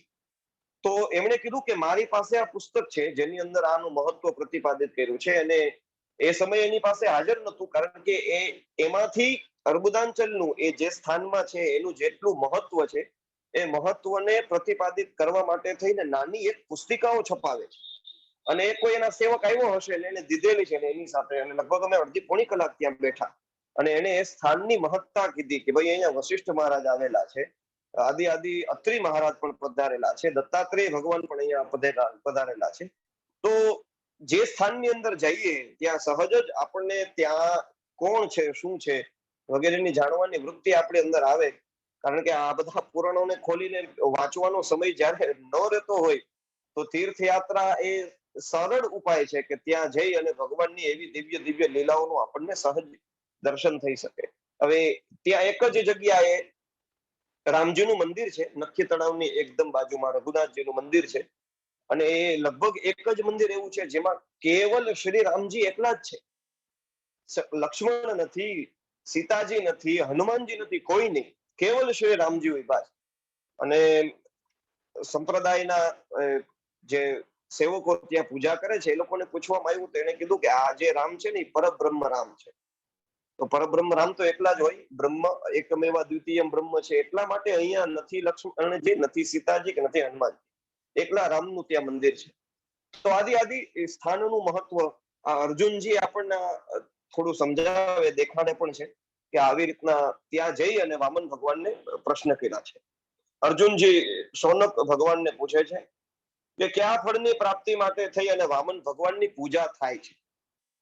અહીંયા સ્થાન છે વામનાયતનની અંદર કુરુક્ષેત્રમાં, તો વામન ભગવાનની પૂજા કરો છો તો એનાથી કયા ફળની પ્રાપ્તિ થાય? અને પ્રાચીન કાળમાં વરાહરૂપધારી ભગવાને કયા કારણથી કયા નિમિત્તે આ ક્ષેત્રને ભગવાન વામનને પ્રિય બન્યું છે? વરાહરૂપધારી મતલબ નારાયણ ભગવાનને આ ક્ષેત્ર શા માટે પ્રિય લાગ્યું છે આદિ વર્ણન કર્યું છે. એના ઉત્તારની અંદર વામનજી, શૌનક ઋષિ એ અર્જુનજીને કહે છે કે હું ભગવાન વામન અને જ્ઞાન સ્વરૂપ વરાહના મહાત્મ્યને સંક્ષિપ્તમાં તમારી સામે બતાવું છું. બંનેનું, વામન ભગવાનનું ચરિત્ર અને વરાહ ભગવાનનું ચરિત્ર સંક્ષિપ્તથી કહે છે. પ્રાચીન કાળમાં દાનવો દ્વારા દેવતાઓને પરાજિત થાય અને ઇન્દ્રને નિર્વાસિત કરી દેવામાં આવે એ માટે યજ્ઞ દાનવોએ બલિરાજાએ કરેલો, કથા પ્રસિદ્ધ છે. કે ભાઈ 100 અશ્વમેધ યજ્ઞનું સંકલ્પ લઈને ભૃગુ ઋષિ બ્રાહ્મણોના શરણે બેઠા હતા. અને એમાં સમયે જેમ યજ્ઞ પૂરો થતો જાય એમ ઇન્દ્રનું તેજ હણાતું જાય અને આ બાજુ દેવતાઓનું તેજ વધતું, દાનવોનું તેજ વધતું જાય. તો એવા સમયે દેવ માતા અદિતિએ 1000 વર્ષ સુધી પરમ દુષ્કર તપસ્યા કરી છે. જો અહીંયાથી ભાગવત કથાથી થોડો ફરક પડી જાય. ભાગવત કથા એવું કહે છે કે ભાઈ કશ્યપ ઋષિની પાસેથી પયોવ્રતનો ઉપદેશ લીધેલો અદિતિ માતાએ અને 12 જ દિવસની અંદર ભગવાનની પ્રાપ્તિ કરેલી. અહીંયા એમ કે છે કે 1000 વર્ષ સુધી એને દુષ્કર તપસ્યા કરી, મૌન થઈ વાયુનો આહાર કરતા અને ભગવાન શ્રી કૃષ્ણની આરાધનમાં તત્પર થઈ અને પોતાના પુત્રોને દૈત્યો દ્વારા તિરસ્કૃત થયેલા જોઈને હું નિષ્ફળ પુત્ર વાળી છું એવા દુઃખથી દુઃખી થઈને ભગવાન શ્રી હરિના શરણે ગઈ. અને પરમાર્થના સમજવા વાળા અદિતિ એ દેવાદિદેવ ઇન્દ્રિયોના સ્વામી સર્વવ્યાપી શ્રી હરિને નમસ્કાર કરી પોતાની વાણી દ્વારા એમની પૂજા કરે છે. નમઃ સર્વાર્તે નાશાય નમઃ પુષ્કરમાલિને નમઃ પરમ કલ્યાણાયાદિ વેદસે. અનેક શ્લોકોથી ભગવાનની સ્તુતિ કરવામાં આવી છે. બધી સ્તુતિઓના ભાવો પણ થોડા થોડા વિભિન્ન છે અને અર્થો પણ બહુ સરસ છે. જે મનથી ચિંતન કરવા પર શીઘ્ર જ પાપનો નાશ કરનારા છે એવા આદિ કરતા પરત્પર વિશુદ્ધ શ્રી હરિને હું પ્રણામ કરું. યશ્ચિંત્યમાનો મનસા સદ્યઃ પાપમ વ્યપોહતિ નમસ્તસ્મૈ વિશુદ્ધાય પરાય હરિવેદસે. સ્વાધ્યાય કરતા કરતા જે શ્લોકો ગયમાં છે જેના અર્થો થોડા કહેવા જેવા લાગ્યા એને મેં નોટ આઉટ કર્યા છે ને એનું વર્ણન થોડું થોડું, કારણ કે ઘણા શ્લોકોમાં સ્તુતિ કરી છે, ભગવાનના વિવિધ નામોથી પ્રણામ પણ કર્યા છે, પણ એની અંદર અમુક અમુક જગ્યાએ અમુક અમુક સ્તુતિઓના ભાવો બહુ સરસ છે. સમસ્ત પ્રાણી જે અવિનાશી દેવેશ્વરને જાણી અને ફરીથી જન્મ મરણમાં પ્રાપ્ત થતા નથી એને હું પ્રણામ કરું છું. યમ બુદ્ધ્વા સર્વભૂતાની દેવ દેવેશમ અવ્યયમ ન પુનર્જન્મ મરણે પ્રાપ્નુવંતી નમામિત. એવા પરમાત્માને હું વંદન કરું. પછી યજ્ઞ, વેદ, માયાપતિ, જલ, સૂર્ય, કપિલ, સાક્ષી આ બધાના રૂપની અંદર ભગવાન રહ્યા છે. એ બધાને એક એક શ્લોકથી પ્રણામ કર્યા છે. અદિતિ માતા કહે છે વિશુદ્ધ મન વચન કર્મ દ્વારા જેની આરાધના કરી મનુષ્ય સંપૂર્ણ અવિદ્યાને પાર કરી જાય છે એવા ઉપેન્દ્ર ભગવાનનું હું અભિવાદન કરું. યમારાધ્ય વિશુદ્ધેન મનસા કર્મણા ગિરા તરંત્ય વિદ્યામ અખિલામ તમુપેન્દ્રમ નમામ્યહમ. આ જે જગ્યાએ યજ્ઞ સ્વરૂપ ભગવાનને પ્રણામ કર્યા છે. વિષ્ણુ નમામિ પ્રભુ વિશ્વણમ વેદ રૂપી ગીયતે સર્વ વેદેશુ વેદ વિદ્ધિર વિદામ પતિ યસ્તસ્મે વેદ વેદ્યાય વિષ્ણવે જિષ્ણવે નમઃ. એમને પ્રણામ કર્યા. બ્રહ્માંદિ સ્તંભ પર્યંતમ યેન વિશ્વમિદમ તતમ માયા જાલમ સમુત્તરતુમ તમુપેન્દ્રમ નમામ્યહમ. એમ તમુપેન્દ્રમ નમામ્યહમ પણ એક શ્લોકોની અંતિમ પાદ તરીકે ઘણા શ્લોકોમાં લેવામાં આવ્યું છે. મેં અદિતિ માતા કહે છે કે હું એમના વિષયમાં જેટલી સત્ય વાત જાણું છું ભગવાન નારાયણ જનાર્દન એનાથી વિશેષ છે. છતાં પણ હું જેટલું જાણું છું એ સત્યનું ફલ દેવા વાળા હે પ્રભુ તમે મારા સર્વ મનોરથોને પૂર્ણ કરનારા થાઓ. જે આવી પ્રાર્થના કરી છે કે છે એ જ સમયે ભગવાન પ્રસન્ન થયા છે અને વાસુદેવ ભગવાને કીધું છે દેવી તમે ચિંતા ન કરો, તમારા હૃદયની અંદર જો વરદાન સ્થિત છે ને હું શીઘ્ર ઈચ્છાનુસાર માંગી લ્યો, તમારે જે કંઈ જોતું હોય હું દેવા તૈયાર છું. અને એ સમયે અદિતિ માતાએ કીધું કે મારો પુત્ર પુનઃ ત્રિલોકીનો સ્વામી થાય એના માટેની આપ મારા ઉપર કૃપા કરો. અને એ સમયે ભગવાને કીધું કે ભાઈ દેવી તમારી ઈચ્છા અનુસાર હું તમારી ઉપર કૃપા કરીશ અને અંશથી યુક્ત થઈને કશ્યપના એ તેજ દ્વારા તમારા ગર્ભની અંદર આવીને હું બાળક બનીને પ્રગટ થાય. હવે વિશેષ વાત છે કે અદિતિ માતા અહીંયા ભગવાનને પ્રાર્થના કરે છે કે હે પ્રભુ હું આપને મારા ગર્ભની અંદર ધારણ કરવામાં સમર્થ નથી. આખું વિશ્વ જેની અંદર સ્થિત હોય એ ભગવાન જે વિશ્વના સ્વામી હોય એને હું મારા ગર્ભની અંદર કેમ ધારણ કરી શકું. જે આ વાત સાંભળી એટલે સહજ જ શ્રીમદ ભાગવતની અંદર જે વામન ભગવાનનું ચરિત્ર આવે છે એને જોતા આપણને યાદ આવે કે પૂર્વજન્મની વાત અલગ છે કે ભાઈ પૃષ્ણી અને સુતપાને ત્યાં ભગવાન કૃષ્ણ ગર્ભ બનીને પ્રગટ થયા આપણે કથા જાણીએ છીએ સૌ. દશમ સ્કંદના પ્રારંભની અંદર ભગવાન એ વસુદેવ અને દેવકીને આની ચર્ચા કરે છે કે 3 જન્મની વાત હતી. પણ જ્યાં પયોવ્રતની ચર્ચા છે એ સમયે તમે જુઓ તો અદિતિ માતાની માંગણી સ્પષ્ટ છે. એવી નથી માંગણી કે મારે પુત્ર તરીકે ભગવાન જોઈએ છે. અદિતિ માતાની માંગણી એવી છે કે મારા જે પુત્રો અત્યારે છે એ લોકો સ્વસ્થ રહે, એ લોકોને પોતાનું સ્વર્ગનું રાજ્ય પ્રાપ્ત થઈ જાય. તો આપણને સહજ એક એવો પ્રશ્ન થાય કે ભાઈ એને ભગવાનને પુત્ર તરીકે માંગ્યા નથી તો ભગવાન સામેથી પુત્ર તરીકે કેમ પ્રગટ થાય છે? તો એવું નથી કે અદિતિ માતાએ માંગ્યા નથી. એનો અર્થ એ નથી કે અદિતિ માતાને પોતાના સૂર્ય વગેરે પુત્રો વધારે વાલા છે ભગવાન કરતા. પણ અદિતિ માતા એવું સમજે છે, અહીંયા કહે છે કે પ્રસિદ્ધ દેવ દેવેશ નમસ્તે વિશ્વ ભાવના નાહમ ત્વામ ઉદરે દેવ બોધુમ શક્યામિ કેશવ. હે કેશવ, હું આપને મારા ઉદરની અંદર સ્થાપિત કરવામાં હું એટલું સામર્થ્યવાન નથી. એટલે એવી કામના જે મારાથી થઈ શકે એમ જ નથી, એવી ચેષ્ટા કરવી એ મારા માટે યોગ્ય નથી. એટલે એ સમયે અદિતિ માતા એવી કોઈ પ્રાર્થના ન કરી, પણ ભગવાને સામેથી કીધું કે હું તમારે ત્યાં પુત્ર બનીને પ્રગટ થાય છે. તો આવી રીતના ભગવાન કહે છે કે આખું જગત મારી અંદર સ્થિત છે, ઇન્દ્રાદી દેવતાઓ પણ એ બધાનું વહન હું જ કરું છું. પણ હે દેવી, તમે ચિંતા ન કરો, હું કશ્યપ સહિત આખા સંસારને ધારણ કરવા વાળો છું. તો તારા ગર્ભની અંદર પણ હું પોતે જ મને ખુદને ધારણ કરીને રાખીશ, એમાં તમે કોઈ ચિંતા ન કરો. તો આવી રીતના ભગવાને સ્વયં સામેથી આવી અને અદિતિ માતાના મનની અંદર જે એમને સંકલ્પ કરેલો છે એની પૂર્તિ કરવા માટે થઈ એના ગર્ભની અંદર પ્રવેશ કર્યો છે. શૌનક ઋષિ અર્જુનજીને કહે છે કે અદિતિમાં જ્યાં જ્યાં પગ રાખતી એ જગ્યાએ ભારને કારણે થઈને પૃથ્વી સહજ વિનમ્ર બની જતી. ભગવાન વિષ્ણુ ગર્ભસ્થ થયા છે અને જ્યાં ભગવાન ખાલી અદિતિ માતાના ગર્ભની અંદર પ્રવેશ કર્યો છે એટલી જ વારની અંદર દૈત્યોનું સમસ્ત તેજ એ હીન થઈ ગયું છે, એની વર્ણન કરવામાં આવ્યું. અને પછી અદિતિ માતા એ ભગવાનને જન્મ આપે એની કથા છે.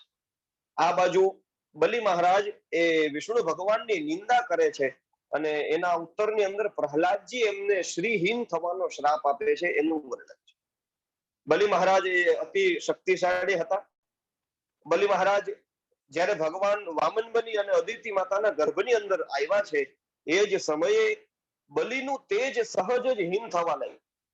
જ્યાં આવું થવા લાગ્યું એટલે બલિ મહારાજે પ્રહલાદજીને પોતાના દાદાને પૂછ્યું કે ભાઈ આ કયા કારણને લીધે થઈ અને આ જે તેજ છે એ મારું હીન થવા લાગ્યું, અને આ બ્રહ્મદંડ છે જે મારી આસપાસ ફરતો હોય એવું મને લાગે છે. બ્રાહ્મણોની આટલી આરાધના કરી છે તો તોય હું તેજહીન કેમ થતો જાઉં છું?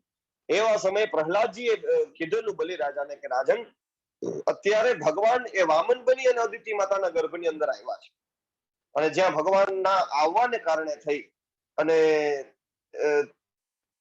એ તારું તેજહીન થવા લાગ્યું એટલું જ્યાં સાંભળ્યું છે કે એ સમયે બલિ એ ભગવાનનો તિરસ્કાર કરવા લાગ્યો, ભગવાન વિશે જેમ તેમ બોલે છે. પ્રહલાદજીથી સહન નથી થતું ને પ્રહલાદજી એને શ્રાપ આપ્યો કે જા શ્રીહીન થઈ જા. અને પછી તો બલિએ પાછો અનુનય પણ કર્યો પ્રહલાદજીને, પ્રાર્થના કરી કે દાદા મારાથી ભૂલ થઈ ગઈ કે હું થોડો મારા રાજ્યના મદની અંદર આવી અને જેમ તેમ ભગવાન વિશે બોલી ગયો છું, મને માફ કરો.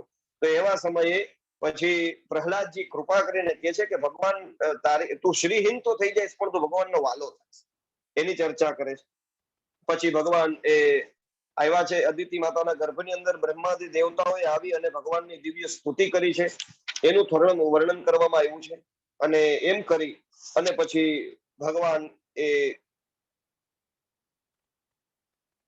ત્યાં અદિતિ માતાના ગર્ભથી પ્રગટ થાય છે. બ્રહ્માજીએ જે ભગવાનની ગર્ભસ્તુતિ કરી છે એના પણ થોડા શ્લોકો અહીંયા સરસ મજાના કીધા છે. એની અંદર પણ એકાદો શ્લોક જોઈશું. આ જગતની અંદર તમારી માયારૂપી વસ્ત્રથી લીપટાયેલો એવો કોણ મનુષ્ય છે જે આપની કૃપા વગર આપને જાણી શકે? સુંદર ભાવ છે, શ્લોક છે. ત્વન્માયા પટ સંવીતો જગત યત્ર જગતપતે કસ્વામ વેત્સ્યસ્ય સર્વેશ ત્વત્પ્રસાદમ વિના નરઃ. તમારી કૃપા વગર એવો કોણ વ્યક્તિ છે જે એમાંથી બહાર નીકળી શકે? અને આવી રીતના ભાગવતની અંદર જયોરુગાય ભગવાન ઉરુક્રમ નમોસ્તુતે આદિ સ્તુતિ બ્રહ્માજીએ જ કરેલી છે. અહીંયા પણ એ જ રીતના બ્રહ્માજીએ ભગવાનની દિવ્ય સ્તુતિ કરી એનું વર્ણન કર્યું છે. અને પછી ભગવાન અદિતિના ગર્ભથી જ્યાં પ્રગટ થયા છે તો બ્રહ્માજીએ ભગવાન અને કૃષ્ણ મૃગચર્મ આપ્યું છે. બૃહસ્પતિએ ભગવાનને યજ્ઞોપવીતના દાન કર્યા આદિનું વર્ણન કરવામાં આવ્યું છે. અને ભગવાન એ વામન બની અને બલિરાજાના રાજયજ્ઞની અંદર આવીને ત્યાંથી 3 ડગ પૃથ્વી માગે છે. અને વામન ભગવાને બલિને બંધન કર્યું અને એને વરપ્રદાન કરીને સુતલ લોકની અંદર મોકલ્યા છે. એનું વર્ણન કરવામાં આવ્યું છે.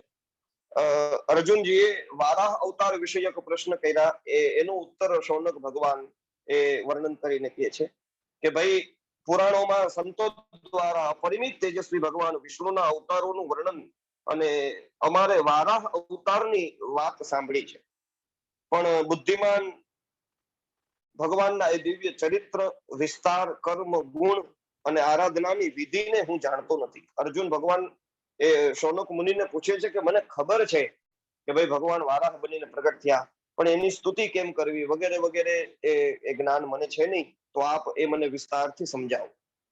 ભગવાનનું સ્વરૂપ, ભગવાનની દેવ શક્તિ કેવી છે અને કયા પ્રમાણ, કેટલો પ્રભાવ છે ભગવાનનો, અને પ્રાચીન કાળની અંદર વરાહ ભગવાને શું કરેલું છે, આ બધું મને વિસ્તારથી સંભળાવો. શૌનક મહારાજ એના ઉત્તરની અંદર કથા કરતા કહે છે કે ભાઈ અદ્ભુત કર્મા ભગવાન શ્રી કૃષ્ણએ મહાવરાહ અવતારના ચરિત્રને પુરાણોમાં વર્ણિત અને બ્રહ્મ સંમિત છે, જે હું તમને કહું છું, તમે સાંભળો. જે પ્રમાણે શત્રુ સંહારક ભગવાન વિષ્ણુને વરાહ રૂપ ધારણ કરી અને સમુદ્ર સ્થિત પૃથ્વીને પોતાના દાઢો ઉપર રાખીને ઉદ્ધાર કર્યો હતો, એ જ પ્રકારે ઉદાર શ્રુતિઓને વૈદિક વાણી દ્વારા એનું અભિનંદન, વેદના મંત્રોએ ભગવાનની સ્તુતિ કરેલી એનું વર્ણન કર્યું છે. આ બધું મનને પ્રસન્ન કરવા વાળી વાત છે. હે અર્જુનજી, તમે એને ધ્યાનપૂર્વક સાંભળો. એક દિવસની વાત કે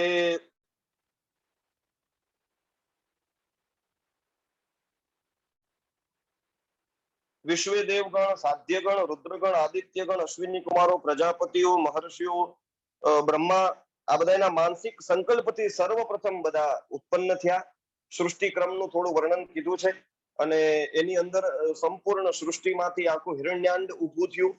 એ હિરણ્યાંડ જે પ્રગટ થયું એના અંદર ભગવાન નારાયણે પોતાની કઈ તેજ શક્તિ ઉમેરી અને અહીંયા એવું કીધું છે કે પેલા ઉપરની ભાગમાં કઈ ફાટો પડ્યો, પછી નીચેના ભાગની અંદર કોઈ છિદ્ર થયું અને એમ કરતા કરતા એમાંથી પૃથ્વી પ્રગટ થઈ અને એ પૃથ્વીની ઉપર અનેક પ્રકારના પર્વતો, વૃક્ષો, નદીઓ આવી છે. અને એ અહીંયા હિરણ્યાક્ષનો ઉદ્ધાર કર્યો એનું વર્ણન કોઈ વિસ્તાર રૂપ અધ્યાયના પ્રારંભની લીટીમાં કીધેલું છે, પણ જ્યાં આપણે અધ્યાયોના અર્થોને વાંચીએ છીએ, શ્લોકોને વાંચીએ છીએ, તો ક્યાંય હિરણ્યાક્ષનું નામ આવતું નથી. પણ કથા પ્રસિદ્ધ છે એટલે આપણે એ જાણી શકીએ. અહીંયા એનું એક પ્રકારનું વૈજ્ઞાનિક કારણ કીધું હોય એવું પણ લાગે છે કે ભાઈ એ પર્વતોના, વૃક્ષોના અને એના ભારને લીધે થઈ અને પૃથ્વી રસાતળમાં દબાઈ ગઈ. અને આમ જોઈએ તો હિરણ્યાક્ષના દ્વારા એ ત્યાં અંદર પાણીમાં દબાઈ ગઈ એનું વર્ણન છે.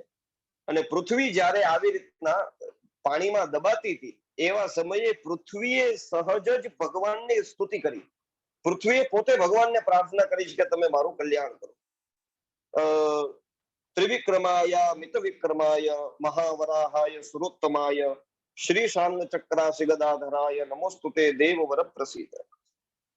તપસ્વીની પૃથ્વીને પોતાનું તેજ ભગવાને ધારણ કરાવડાવ્યું અને એ જે ગૌની જેમ, ગાયની જેમ દુબળી પાતળી બનીને રસ્તાતળમાં ધસી ગઈ હતી એવા સમયે ભગવાન એનો ઉદ્ધાર કરવા માટે થઈને પ્રગટ થયા છે. એ સમયે પૃથ્વીએ ભગવાનની સ્તુતિ કરી. જેમણે 3 દગની અંદર આખી પૃથ્વીને માપી લીધી એવા વામન રૂપ, અતિ પરાક્રમી એવા હે મહાવરાહ રૂપ, સુરશ્રેષ્ઠ તથા લક્ષ્મી, ધનુષ, ચક્ર, ખડગ, ગદા ધારણ કરવા વાળા એવા હે દેવ, હું આપને નમસ્કાર કરું છું. અનેક શ્લોકોની અંદર ભગવાનની સ્તુતિ કરી છે દિવ્ય. અને એ જ ભગવાનના અનેક અનેક નામ છે જેની અંદર શેષ, અચ્યુત, હરિ, સનાતન, અનંત, અક્ષર, વિષ્ણુ, નારાયણ, ગોવિંદ, ઋષિકેશ, વાસુદેવ, સંકર્ષણ, પ્રદ્યુમ્ન અને અનિરુદ્ધ, આ જે ચતુર્વ્યુહ કહેવામાં આવ્યા છે એ બધાય નામ ભગવાનના શા માટે છે અને એ નામોથી પૃથ્વીએ ભગવાનની સ્તુતિ કરી છે એનું વર્ણન છે. કે શેષ નામ માટે થઈ અને કહે છે કે જેને પોતાના શેષ બચેલા જોઈને ફરીથી આ સંસારની જેને વૃદ્ધિ કરી છે, યુગાંતની અગ્નિની અંદર જ્યારે દરેક પ્રાણી એ દગ્ધ થઈ રહ્યા એવા સમયે જે એકમાત્ર શેષ બચે છે એટલા માટે એમને શેષ નામથી બોલાવવામાં આવે છે. શેષ મહાત્માનમાં લોકય વિશેષયતિત્વમ પુનઃ યુગાંતાગ્નિલેઢેષુ સર્વભૂતેષુ કિંચન યાતેષુ શેષો ભવસી તસ્માત શેષોથી કીર્તિતઃ. એટલા માટે એમને શેષ કહેવામાં આવ્યા છે. કે છે બ્રહ્મા, ઇન્દ્ર, વરુણ, દેવતા ઉત્પત્તિ અને પતનથી યુક્ત છે, પરંતુ આપ પોતાના સ્થાનથી કોઈ દિવસ ચ્યુત થતા નથી, એટલા માટે આપને અચ્યુત કહેવામાં આવ્યા છે. યાતેષુ ચ્યવનોત્પત્તિ યુક્તેષુ બ્રહ્મેન્દ્ર વરુણાદિષુ યસ્માન્યચ્યવસે સ્થાન તસ્માત સંકીર્ત્યસે ચ્યુતઃ. આવી જ રીતના ભગવાનના બધા નામોની વાત કરી છું. જેમ કે આપ બ્રહ્મા, ઇન્દ્ર, યમ, રુદ્ર અને વરુણના નિગ્રહ પૂર્વક હરણ કરવા વાળા છો, એટલા માટે આપ હરિ છો. હે દેવ, આપ પોતાના શરીર, યશ, શ્રી અને વિરાટ શરીર દ્વારા દરેક પ્રાણીઓનો વિસ્તાર કરવા વાળા છો, એટલા માટે આપ સનાતન છો. હે બ્રહ્મા આદિ દેવગણ અને ઉગ્ર તેજસ્વી મુનિરૂપ આપના અંત નથી જાણી શકતા, એટલા માટે આપ અનંત છો. સેંકડો કરોડો કલ્પોમાં પણ ન તો આપ ક્ષીણ થાવ છો, ન તો આપ નષ્ટ થાવ છો. એટલે વિનાશ રહિત હોવાને કારણે થઈ અને આપ અક્ષર છો. આપ સંપૂર્ણ ચરાચર જગતને સ્તંભિત કરીને રાખો છો, એટલે જગતના વિષ્ટંભક કરવાને કારણે થઈ આપ વિષ્ણુ કહેવાય છો. વિષ્ટબ્ધમ યત્વયા સર્વમ જગત્સ્થાર સંગમમ જગમ વિષ્ટંભના ચૈવ વિષ્ણુ દેવેતિ કીર્ત્યસે. એવું વિષ્ણુ નામ ભગવાનનું પ્રસિદ્ધ કર્યું છે. એવી જ રીતના તત્વદર્શી ઋષિઓએ જલને નારા કીધું છે. નર જેની અંદર શયન કરે એ નાર, અને પૂર્વ કાળમાં એ આપનું નિવાસ સ્થાન હતું, એટલે આપનું એક નામ નારાયણ પણ પડ્યું છે. અને ગમતી એક વસ્તુ એ પણ છે કે પ્રત્યેક યુગમાં નષ્ટ થયેલી ગોરૂપિણી પૃથ્વીનો તત્વતઃ તમે જ એને પ્રાપ્ત કરો છો. કારણ કે આપણે જાણીએ જ છીએ સહજ જ કે ભગવાનના પ્રત્યેક અવતારો પ્રત્યેક કલ્પની અંદર અલગ અલગ રૂપે પ્રગટ થાય છે, અને ભગવાન પોતાની પ્રત્યેક લીલાઓ પણ કરે છે. તો એ ગાય રૂપી આ પૃથ્વી ભગવાનની સ્તુતિ કરતા કહે છે કે હે પ્રભુ, એ પ્રત્યેક કલ્પની અંદર મારી રક્ષા કરવા માટે થઈ અને તમે અલગ અલગ રૂપ ધારણ કરો છો. તમે મારી રક્ષા કરો છો ને, એટલા માટે ઋષિગણો આપને ગોવિંદ કહીને બોલાવે છે. તત્વજ્ઞાનમાં નિપુણ જન ઇન્દ્રિયોને ઋષિક કહે છે. ઋષિક એને એ ઇન્દ્રિયોના શાસક તમે છો, એટલા માટે આપ ઋષિકેશ છો. ઋષિકાણ ઇન્દ્રિયાણ્યાહુ તત્વજ્ઞાન વિશારદાહ ઈશિતા ચ ત્વમે તેષામ ઋષિકેશ તથોચ્યસે. આપને ઋષિકેશ કહેવામાં આવે છે. એવી જ રીતના યુગાંતના સમયે બ્રહ્માદિ દરેક પ્રાણી આપની અંદર નિવાસ કરે છે, અને આપ પ્રાણીઓમાં નિવાસ કરો છો, એટલે આપ વાસુદેવ છો. જે સર્વત્ર છે એ જ વાસુદેવ છે. એવા અર્થની અંદર અહીંયા વાસુદેવ ભગવાનને કીધા છે. પ્રત્યેક કલ્પમાં તમે પ્રત્યેક પ્રાણીઓને પોતાની તરફ આકર્ષિત કરીને રાખો છો, એટલે તત્વજ્ઞાન વિશારદો આપને સંકર્ષણ કહે છે. આપના પ્રભાવથી દેવતા, અસુર, રાક્ષસ એ પોતપોતાના વ્યૂહોમાં સ્થિત રહે છે, અને આપ દરેક ધર્મોના વિશેષજ્ઞ છો, એટલે આપને પ્રદ્યુમ્ન કહેવામાં આવે છે. સભી પ્રાણીઓમાં, દરેક પ્રાણીઓમાં કોઈ પણ આપના વિરોધ કરવા વાળું નથી, એટલા માટે થઈ કોઈ આપનું નિરોધ કરવા, આપને બાંધી શકે એવું નથી, આપનો નિરોધ કરવા વાળું નથી, એટલા માટે મહર્ષિઓ આપને અનિરુદ્ધ પણ કહે છે. તો આ ભગવાનના ચતુર્વ્યુહ વાસુદેવ, સંકર્ષણ, પ્રદ્યુમ્ન, અનિરુદ્ધની પણ એક વ્યાખ્યા અહીંયા પ્રાપ્ત થઈ. ભાવાત્મક હોય કે પૃથ્વીએ પોતાના ભાવથી પ્રગટ કરેલી ભગવાનની આ દિવ્ય વ્યાખ્યા, અને એની સાથે સાથે ભગવાનના બીજા જે નામો છે એની પણ ચર્ચા અહીંયા કરવામાં આવી છે. એ સમયે પૃથ્વી ભગવાનને કહે છે કે હું દુરાત્મા, દાનવો અને રાક્ષસોથી પીડિત થઈ અને નિત્ય એવા સનાતન હું આપની શરણમાં જાઉં છું. અને એવા સમયે શાર્ંગ ધનુષ ધારણ કરવા વાળા ભગવાને પૃથ્વી ઉપર પ્રસન્ન થઈ અને એના યથોષ્ટ મનોરથને પૂર્ણ કરવા માટે થઈ અને ત્યાંથી પ્રગટ થયા છે. કે છે વેદાધ્યાયી પુરુષ અને મુનિ એનાથી પ્રસન્ન થઈ અને ધરણી તું ભય ના કર, હે કલ્યાણી, તું મારી સામે શાંતિ ધારણ કર અને તારી મનસ્તેપ્સિત ઉચિત સ્થાન હું તને પ્રાપ્ત કરાવીશ, એવું ભગવાને એમને કીધું છે.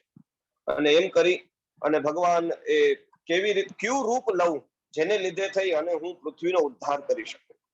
અને એવા સમયે ભગવાનને સહજ જલ ક્રીડા કરવાની રુચિ ઉત્પન્ન થઈ અને એના માટે થઈ ભગવાને શુકરનું શરીર ધારણ કર્યું એવું લખ્યું છે. જલ ક્રીડા રુચિસ્તસ્માદ વારાહમ વપુરાસ્થિતઃ અદૃશ્યમ સર્વભૂતાનામ વાંગમયમ બ્રહ્મ સંસ્થિતમ. આ રૂપ પ્રાણીઓમાંના લીએ અજેય વાંગમય બ્રહ્મ સ્વરૂપ 100 યોજનોમાં વિસ્તૃત અને એનાથી 2 ગણું ઊંચું અને નીલ કલરના મેઘ સમાન કાંતિમાન અને એવું દિવ્ય સ્વરૂપ ભગવાને ધારણ કર્યું છે. તો આવી રીતના વરાહ રૂપ લેવાની પાછળનું કારણ પણ સહજ જ આપણે વેદોની રુચિઓનું ગાન પણ કરતા હોઈએ કે એકોહમ બહુશ્યામ, એકમાંથી અનેક થવાની ઈચ્છા ધારણ કરું છું. તો ભગવાને આ વારાહ રૂપ લીધું છે એની અંદર પણ સ્પષ્ટ અહીંયા કોઈ કારણ નથી બીજું. વારાહ રૂપ લેવાની પાછળ સહજ જ ભગવાનની જલ ક્રીડા રુચિ, એની ઈચ્છા જ થઈ કે મારે આવી રીતના આમ કરવું છે. તો એના માટે થઈ અને ભગવાને પોતાની રીતના સહજ જ વારાહ રૂપ ધારણ કર્યું છે. એટલે જ આપણે કરતુમ અકર્તુમ અન્યથા કરતુમ સમર્થ ભગવાનને કહીએ, કારણ કે એને કોઈ બંધન હોતું નથી. એની ઈચ્છા પડે એ રૂપ એ ધારણ કરે અને સહજ જ ધારણ કરે. અને એ ભગવાનને યજ્ઞ તરીકે માની અને પ્રજાપતિઓ એમની સ્તુતિ કરેલી ભાગવતમાં વર્ણન છે. જીતમ જીતમ તે જીતયજ્ઞ ભાવન ત્રયીમ તનુમ સ્વામ પરિધન્વતે નમઃ યદ રોમ ગર્ભેશુ નિર્યુરદ્વરાસ્તસ્મૈ નમઃ કારણ સુકરાયતે. એવી રીતના ત્યાં પણ ભગવાનને યજ્ઞ સ્વરૂપ માની અને સ્તુતિ કરેલી છે. તો એવી જ રીતના અહીંયા પણ પ્રજાપતિઓએ ભગવાનના એ યજ્ઞ સ્વરૂપ વારાહની સ્તુતિ કરેલી છે. કહે છે કે એ ભગવાનના 4 પગ એ 4 વેદ છે. યજ્ઞ સ્તંભ છે એ ભગવાનની દાઢી છે. યજ્ઞ એ ભગવાનના દાંત છે. યજ્ઞનો કુંડ એ ભગવાનનું મુખ છે. અગ્નિ એ ભગવાનની જીભ છે. કુશ એ ભગવાનના રૂવાડાઓ છે. બ્રહ્મ એ ભગવાનનું મસ્તક છે. દિવસ અને રાત્ર એ ભગવાનના નેત્ર છે. વેદોના 6 અંગ એ કાનના આભૂષણ છે. ઘૃતાહુતિ, ઘીની આહુતિઓ જે દાળવામાં આવે છે એ ભગવાનની નાસિકા છે. શ્રુવા એ ભગવાનનું થુથુન, સામવેદના ઉચ્ચ સ્વર એ શબ્દ છે. એ સત્ય અને ધર્મથી યુક્ત શ્રી સંપન્ન કર્મરૂપ પરાક્રમથી સત્કૃત છે. પ્રાયશ્ચિત ભગવાનના ભીષણ નખ અને પશુગણ એ ભગવાનનો જાનુનો ભાગ છે. યજ્ઞ એ ભગવાનની આકૃતિ છે. ઉદગીત દ્વારા કરવામાં આવેલો હવન એ ભગવાનનું લિંગ છે. બીજ અને ઔષધિઓ એ મહાન ફલ છે. વાયુ એ ભગવાનનો અંતરાત્મા, યજ્ઞ એ અસ્થિ વિકાર, સોમરસ એ રક્ત, વેદ છે એ ખંભાઓ, હવિ છે એ ગંધ છે. ભગવાન હવ્ય અને કવ્યના વિભાગ કરવા વાળા છે. પ્રાગવંશ એ ભગવાનનું શરીર, કીર્તિમાન અને અનેકો દીક્ષાઓથી દીક્ષિત છે. દક્ષિણા ભગવાનનું હૃદય છે. પરમ યોગી અને મહાન યજ્ઞમય મહાપુરુષ છે. ઉપાકર્મ એ ભગવાનના હોઠોનું ફલક, પ્રવર્ગ્ય એ સંપૂર્ણ ભગવાનના આભૂષણ, સમસ્ત વેદ ગમન માર્ગ અને ગોપનીય ઉપનિષદ એ ભગવાનનું આસન છે. છાયા ભગવાનની પત્ની છે. મણિશૃંગ કે સમાન ભગવાન એ મણિશૃંગ સમાન ઊંચા હતા. આવા ભગવાન રસાતળમાં જઈ અને પૃથ્વીને લોકહિતની કામનાથી પોતાની દાઢો ઉપર અગ્રભાગ ઉપર રાખી અને ત્યાં આવ્યા છે, એનું વર્ણન કર્યું છે. આવી રીતના વરાહ ભગવાનનું ચરિત્ર કીધું છે. અને એવી જ રીતના પછી ઋષિઓએ પ્રશ્ન કર્યો છે કે ભગવાન નારાયણના મહાત્મ્યનો ક્રમશઃ સાંભળીને અમને તૃપ્તિ નથી થતી, એટલે ફરીથી બતલાવો કે પ્રાચીન કાળની અંદર ચતુર દેવતા લોકે તપસ્યા અને કર્મથી કેવી રીતના કૃપાથી અમરત્વની પ્રાપ્તિ કરી. સમુદ્ર મંથનનો પ્રશ્ન કર્યો છે. એક કોઈ વિશેષ વાત હશે અથવા તો આના અર્થોની અંદર લખવામાં મિસ્ટેક પણ હોઈ શકે કે ખબર નહીં. ગુરુજનો અહીંયા છે એટલે આ ચર્ચા કરી શકાય કે અહીંયા વાસુકી નાગની નેત્રાની જગ્યાએ શેષનાગના નેત્રાની ચર્ચા કરવામાં આવી છે, જે સમુદ્ર મંથનનો પ્રસંગ છે એની અંદર. અને એ સમુદ્ર મંથનની કથાઓ વિશે પ્રશ્ન પૂછ્યો છે. અને એ સમયે ભગવાન નારાયણ, શૂળધારી શંકર અને બીજા બધા દેવતાઓ હતા એ બધાએ સહાય કરી અને અમરત્વની પ્રાપ્તિ કરાવડાવી છે એનું વર્ણન છે. જે સમયે બદલી મહારાજ એ યુદ્ધની અંદર નબળા પડીને દેવતાઓથી દેવાસુર સંગ્રામમાં હારી ગયેલા અને એવા સમયે મૃત સંજીવની વિદ્યા હતી શુક્રાચાર્ય ભગવાન પાસે, જે એમણે શિવજી પાસેથી પ્રાપ્ત કરી હતી. એ મૃત સંજીવની વિદ્યાથી આ લોકોને બધાને ફરીથી જીવિત કરી હતી. તો હવે એવા સમયે દેવતાઓ ફરીથી પોતાના તેજથી ક્ષીણ થવા લાગ્યા વગેરે કથા મળે છે. અને એ સમયે બ્રહ્માદિ દેવતાઓ બધા ભેગા મળી અને ભગવાનની પ્રાર્થના કરે છે. દાનવેન્દ્ર ભાગવત અનુસાર એવું કીધું છે કે એ ભગવાન નારાયણની પાસે ગયા અને ભગવાને કીધું કે ભાઈ સંધિર વિધીયતા, તમે રાક્ષસોની સાથે સંધિ કરો. પણ અહીંયા એવું કીધું છે કે આ બધી વાત રાક્ષસોની સાથે સંધિ કરવી, એની હારે ચર્ચા કરવી, એ બધું બ્રહ્માજીએ પોતાની રીતના કીધેલું છે. અને બ્રહ્માજીએ જ કીધું કે ભાઈ દાનવેન્દ્ર બલીને અધ્યક્ષ રૂપમાં નિયુક્ત કરી દો, અને ભગવાન પોતે કુર્મ રૂપે પાતાળમાં સ્થિત જ છે. અને એ જ ભગવાન વિષ્ણુની અને મંદરાચલની પ્રાર્થના કરો અને મંદરાચલને કહો કે ભાઈ તમે અહીંયા આવી અને આ સમુદ્ર મંથનમાં અમને ઉપયોગી બનો. તો ભગવાન વરાહ રૂપે હતા એટલે કુર્મ રૂપે હતા, એ કુર્મ ભગવાનની પણ કંઈ પૂજા કરી છે. અને કુર્મ ભગવાનની પૂજા કરતા કુર્મ ભગવાન સહજ દેવતાઓને કહે છે કે ત્રૈલોક્ય ધારણે નાપી ન ગ્લાંડિર મમ જાયતે કિમુ મંદર કાત ક્ષુદ્રાત ગુટિકા સન્નિભાદી. કહે છે કે ભાઈ ત્રિલોકીને ધારણ કરવા પણ મને કોઈ પ્રકારની થકાવટ થતી નથી, થાક નથી લાગતો. તો સહજ આ નાનકડા એવા મંદરાચલ પર્વતને ધારણ કરવાથી મને શું વાંધો થશે. એટલે એની વાત કરી છે. અને મંદરાચલ પર્વતને એ ઉખાડી અને ક્ષીરસાગરની અંદર નાખવામાં આવ્યો, એનું વર્ણન કરવામાં આવ્યું છે. અને દેવતાઓ અને દાનવો, દેવતાઓ અને દૈત્યોએ, કારણ કે એ સમયે જ્યારે સૌથી પહેલા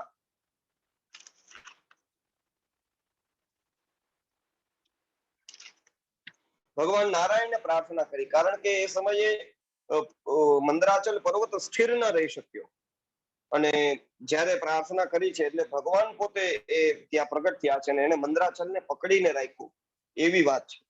અને ભગવાને દેવતાઓને કીધું કે તમારું બધાનું સ્વાગત છે, કયા ઉદ્દેશ્યથી તમારું અહીંયા આગમન થયું છે એની વાત કરો. અને એ સમયે ભગવાને કીધું, દેવતાઓએ કીધું કે પ્રભુ અમે સમુદ્ર મંથન કરવા માંગીએ છીએ અને મંદરાચલ સ્થિર રહેતો નથી, તો એના માટે થઈને આપ કૃપા કરો. એટલે ભગવાન નારાયણ ત્યાં પ્રગટ થયા અને એને મંદરાચલને પકડી રાખ્યું, એવી કથા આ પુરાણની અંદર પ્રાપ્ત થઈ છે. અને પછી તો ભગવાન નારાયણે સુંદર કંદરાવથી સુશોભિત અમૃતનો મંથન દંડરૂપ મંદરાચલને પોતાની બંને ભુજાઓથી પકડી રાખ્યો, એનું વર્ણન આવે છે. અને સહજ જ આપણને સમજાય એવી ભાષામાં થોડું આ મત્સ્ય પુરાણમાં કીધું છે કે આ સમુદ્ર મંથનમાંથી રત્નો કેમ પ્રગટ થયા. કે છે એ મંદરાચલ પર્વતની ઉપર જ જે કઈ વૃક્ષો હતા, એ મંદરાચલ પર્વતની અંદર જ જે કઈ જીવો હતા, એ બધા જીવ અને વૃક્ષો જ્યારે સમુદ્ર મંથન શરૂ થયું ને એટલે એની અંદર રહેલા જીવ બધા એ પાણીમાં પડી ગયા. અને એ બધાય પણ એની અંદર એ મંથનની અંદર એવા ઘસાવા લાગ્યા કે એમાંથી પછી એ રત્ન ઉત્પન્ન થયા, એમાંથી પછી વિષ વગેરે ઉત્પન્ન થયું, એનું વર્ણન આવ્યું છે. જ્યારે આ સમુદ્ર મંથન થાય છે તો એવા સમયે સમુદ્રમાંથી પીળા વસ્ત્રોને ધારણ કરી અને લક્ષ્મીજી ઉત્પન્ન થયા છે. સુરા દેવી ઉત્પન્ન થઈ, ઘોડો ઉત્પન્ન થયો, આ બધાનું વર્ણન કર્યું છે. અને એ જગ્યાએ ક્ષીરસાગર માટે થઈ, પાણી માટે થઈ ઘૃત શબ્દનો પ્રયોગ કરવામાં આવ્યો છે. શ્રી અનંત રમુત્પન્ના ઘૃતાત પાંડુરવાસિની સુરાદેવી સમુત્પન્ના તુરગ પાંડુરસ્તથા. અર્થાત ઘૃત તો ઘી માટે પ્રાય વપરાતો શબ્દ છે, પણ અહીંયા પાણી માટે ઘૃત શબ્દનો પ્રયોગ કર્યો છે.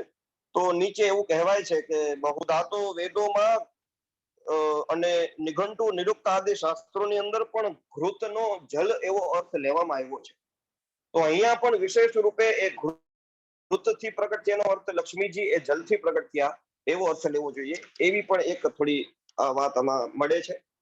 અને દરેક પ્રકારની જ્યાં ઔષધિઓ નાખી અને સમુદ્ર મંથન શરૂ થયું છે, કહેવાય છે કે એ વૃક્ષોની હારે જેની હારે શેષનાગ ઘસાતા હતા મત્સ્ય પુરાણ આધારે એ વૃક્ષોનો સંઘર્ષ થયો અને એનેથી એ વૃક્ષોમાં અગ્નિ પ્રગટ થઈ અને એ અગ્નિથી અને એ નાગના એ નેત્રના સંઘર્ષને લીધે થઈને દેવતાઓ અને દાનવો પોતે જ્યારે બળતા હતા તો એ અગ્નિને શાંત કરવા માટે થઈ ઇન્દ્ર પોતે, કારણ કે મેઘના રાજા છે એટલે ઇન્દ્રએ પોતે ત્યાંથી વૃષ્ટિ કરાવડાવી એવું વર્ણન પણ અહીંયા મળે છે. અને પછી અનેક પ્રકારના જીવો જે રહેતા હતા એ બધા જીવો જ્યાં સમુદ્રમાં પડી ગયા તો એના ઘર્ષણથી સૌથી પહેલા પ્રગટ થયું એનું વર્ણન છે. ઘણા બધા જીવ અને વિષની અનેક ઉત્પત્તિઓ ઉત્પન્ન થઈ. એમાં થોડા વિષના નામોનું વર્ણન છે. શાર્ંગ, હલાહલ, મુસ્ત, વત્સ, અગુરુ, ભસ્મગ, નીલપત્ર આદિ આ બધા વિષના નામ આપેલા છે કે આવા અનેક ભેદ અભેદ વાળા અનેક વિષો અને એ વિષને ધારણ કરવા વાળા વૃશ્ચિક, સર્પ આદિ અનેક પ્રાણીઓ પણ એમાંથી સહજ રૂપે પ્રગટ થયા. અને પછી આ બધાએ ભેગા મળી એ કાલકૂટ વિષની સાથે કઈ સંવાદ થયો છે એનું વર્ણન છે. કાલકૂટ વિષના સ્વરૂપનું વર્ણન છે કે કેવો લાગતો હતો અને જ્યાં એ કાલકૂટ વિષની સાથે સંવાદ થયો એટલે કાલકૂટ વિષે કીધું અહમ હિ કાલકૂટાખ્યો વિષમબુદ્ધિ સમુદ્ભવ યદા તીવ્રતરામર્ષૈ પરસ્પર વધૈષિભિ કે ભાઈ તમે આવી રીતના હું એકબીજાને વધની અભિલાષાથી દેવતાઓ દાનવો તમે ઉગ્ર વેદથી જે ક્ષીર સમુદ્ર મંથન કરો છો તો એમાંથી મારું પ્રાગટ્ય થયું છે. હવે બે ઉપાય છે, કાં તો હું મારા વિષથી તમને બધાઈને મારી નાખું અથવા તો તમે શિવજીને એવી પ્રાર્થના કરો કે એ મને પોતાની અંદર ધારણ કરીને રાખે. એવું કાલકૂટ વિષ પોતે બોલ્યું છે એનું વર્ણન છે. અને એવા સમયે દેવતાઓ અને દાનવો શિવજીની સ્તુતિ કરે છે. નમસ્તુભ્યમ વિરૂપાક્ષ નમસ્તે દિવ્ય ચક્ષુષે નમઃ પિનાક હસ્તાય વજ્ર હસ્તાય ધન્વિને આદિ આદિ શ્લોકો દ્વારા ભગવાનની સ્તુતિ કરી છે. શંકર ભગવાન પ્રસન્ન થયા, માગો તમારે શું જોઈએ છે. એટલે પછી ભગવાનને કૈલાસથી ત્યાં લઈ આવવામાં આવ્યા છે. ક્ષીર સમુદ્ર મંથન થતું હતું ત્યાં આવ્યા અને ભગવાને એ કાલકૂટ વિષને કીધું છે. ભાગવત કથા તો એમ કે યચકાર ગલે નીલમ તચ્ચ સાધુર વિભૂષણ, એ ત્યાં સાધુનું વિભૂષણ બની ગયું. પણ અહીંયા થોડી એવી કથા મળે છે કે ભગવાન અતિ ગૌરવ વર્ણના છે અને જ્યાં ઓલું વિષને ધારણ કરી અને ગળા સુધી પહોંચ્યું ને એટલે દેવતાઓએ અને દાનવોએ ભગવાનના વખાણ કર્યા. કે છે કે હે પ્રભુ તમારું આ સ્વરૂપ બહુ સરસ લાગે છે, એટલા માટે થઈને તમે આ વિષને અહીંયા કંઠમાં જ ધારણ કરીને રાખો એ સરસ લાગે. તો એવા સમયે ભગવાને ઇત્યુક્ત શંકરો દેવસ તથા પ્રાહ પુરાંત કૃત, અને એવા સમયે તથાસ્તુ એવું ભગવાને કીધું કે કઈ વાંધો નહીં, તમને એવું લાગે છે ને કે આ ગળામાં સરસ લાગે તો હવે હું વિષને ગળામાં ધારણ કરીને રાખીશ. એટલે એક એવી ભાવના પણ પ્રગટ થઈ કે શિવજી બધું કરી શકે છે, એ વિષને ગળાથી ઉતાર, કારણ કે યોગીશ્વર છે તો એ યોગના માર્ગથી કદાચ અંદર ઉતારી દે તો પણ કદાચ અંદર રહેલા વિશ્વને પણ કઈ ફરક ના પડે, એવું બની શકે. પણ આ ભાવના સરસ છે કે દેવતાઓ દાનોએ કીધું કે પ્રભુ ગળું બહુ સરસ લાગે, આ નીલકંઠ છે ને એ સુશોભિત થાય છે, તો એટલા માટે થઈને એને ગળામાં રાખો. અને એનું માની અને ભગવાને પીતે વિષય દેવગણાન વિમુચ્ય ગતો હરો મંદર શૈલમેવ તસ્મિન ગતે દેવગણ પુનસ્તમ મંથુરબ્ધિ વિવિધ પ્રકારથી સમુદ્ર મંથન કર્યું છે. ધન્વંતરી ભગવાન એમાંથી પ્રગટ થયા, મદિરા પ્રગટ થઈ, જે રત્નોની ચર્ચા છે. અને ધન્વંતરી ભગવાન સફેદ કરણનું કમંડલું લઈને પ્રગટ થયા અને એમાંથી અમૃત હતું અને અમૃત માટે થઈને બલિ આદિ દેવતાઓ લઈ ગયા. રાહુએ અમૃતનું, ભગવાન મોહિની બનીને પ્રગટ થયા, રાહુએ અમૃતનું છલપૂર્વક પાન કર્યું અને પછી ભગવાને એમની સાથે યુદ્ધ કર્યું અને દેવતાઓને અમૃત પીવડાવ્યું એની વર્ણન છે. ભગવાન દેવાસુર સંગ્રામમાં પણ જોડાય છે. ભાગવતની અંદર પણ આ કથા પ્રાપ્ત થાય છે કે પછી દેવાસુર સંગ્રામ થયો અને ભગવાન ત્યાં આવ્યા અને ભગવાને જ્યાં સંગ્રામ શરૂ કર્યો છે તો અહીંયા છેલ્લે લખ્યું કે અતિશય કોપમાં ભરેલા સુદર્શન ચક્રને આકાશમાં ગયેલું જોયું, દેવતાઓ વિજય થયા. કારણ કે સુદર્શન ચક્રને જ્યાં એવું આકાશમાં ફરતું જોયું કે બસ હવે આ વિજયની ઘડ છે, તો એ સમયે મંદરાચલને આદરપૂર્વક દેવતાઓએ ફરીથી પોતાના સ્થાનો પર સ્થાપિત કરી દીધો. રાક્ષસો પોતે પાતાળની અંદર નીકળી ગયા એવું વર્ણન છે. આવી રીતના દેવગણ એ પરમ હર્ષપૂર્વક અમૃતને સુરક્ષિત કરી લીધું અને એ સંચિત નિધિને ભગવાન દેવતાઓની સાથે કિરીટધારી ભગવાન એ સુરક્ષાના માટે ભગવાનને સોંપી દીધું, પ્રભુ તમે આની રક્ષા કરો વગેરે એવી કથા, એ સમુદ્ર મંથનની કથા પ્રાપ્ત થાય છે. અને પછીના 3 અધ્યાયની અંદર વાસ્તુ ભગવાનના પ્રાદુર્ભાવની કથા અને ગૃહ વાસ્તુ, ક્ષેત્ર વાસ્તુ અને એની સાથે પછી વાસ્તુ ચક્રનું સ્વરૂપ જે છે એનું વર્ણન, એનું વિસ્તારથી વર્ણન કરવામાં આવ્યું છે. સૂતજી ને ઋષિઓ પ્રશ્ન પૂછે છે, પ્રાસાદ ભવનાદિનામ નિવેશમ વિસ્તરાત વદ કુર્યાદ કેન વિધાનેન કશ્ચ વાસ્તુ ઉદાહૃતઃ. સૂતજી કહે છે કે તમે લોકો રાજભવન આદિ સન્નિવેશની અને એને બનાવવા માટેની વિધિનો વિસ્તાર કરો. અને આ વાસ્તુ કોને કહેવાય, આ વાસ્તુ શું છે, એની ઉત્પત્તિ કેવી રીતના થઈ, એની ઉપર પણ પ્રકાશ ડાલો. તો સૂતજી એના ઉત્તરની અંદર જવાબ આપતા કહે છે, ભૃગુરત્રિર વસિષ્ઠશ્ચ વિશ્વકર્મામયસ તથા નારદો નગ્નજિચ્ચૈવ વિશાલાક્ષઃ પુરંદરઃ બ્રહ્મા કુમારો નંદીશઃ શૌનકો ગર્ગ એવ ચ વાસુદેવો નિરુદ્ધશ્ચ તથા શુક્ર બૃહસ્પતિ અષ્ટાદશૈત વિખ્યાતા વાસ્તુશાસ્ત્રોપદેશકાઃ. આ 18 જણા જે છે એ વાસ્તુશાસ્ત્રના ઉપદેશકો છે. ભૃગુ, અત્રિ, વસિષ્ઠ, વિશ્વકર્મા, મય, નારદ, નગ્નજીત, ભગવાન શંકર, ઇન્દ્ર, બ્રહ્મા, કુમાર, નંદીશ્વર, શૌનક, ગર્ગ, વાસુદેવ, અનિરુદ્ધ, શુક્ર, બૃહસ્પતિ, આ બધા વાસ્તુશાસ્ત્રના ઉપદેષ્ટાઓ છે એવું વર્ણન કરવામાં આવ્યું છે. અને જેણે મત્સ્યરૂપ ધારી ભગવાને સંક્ષેપમાં મનુ મહારાજને જવાબ આપેલો કે વાસ્તુશાસ્ત્ર કેને કહેવાય, વાસ્તુની ઉત્પત્તિ કેવી રીતના થઈ એનું વર્ણન એમાં મત્સ્ય ભગવાને જે મનુ મહારાજને કીધેલું એનું વર્ણન અહીંયા કહે છે. કે જે ભગવાન ઓલા અંધક નામના રાક્ષસની સાથે શિવજી જ્યારે યુદ્ધ કરતા હતા, તો એ યુદ્ધ કરતા હતા એવા સમયે ભગવાન શંકરના લલાટ ઉપરથી જે સ્વેદ બિંદુ પૃથ્વી ઉપર પડ્યા, એ સ્વેદ બિંદુઓમાંથી, એ પરસેવામાંથી આ વાસ્તુ પુરુષની ઉત્પત્તિ થઈ એવું વર્ણન છે.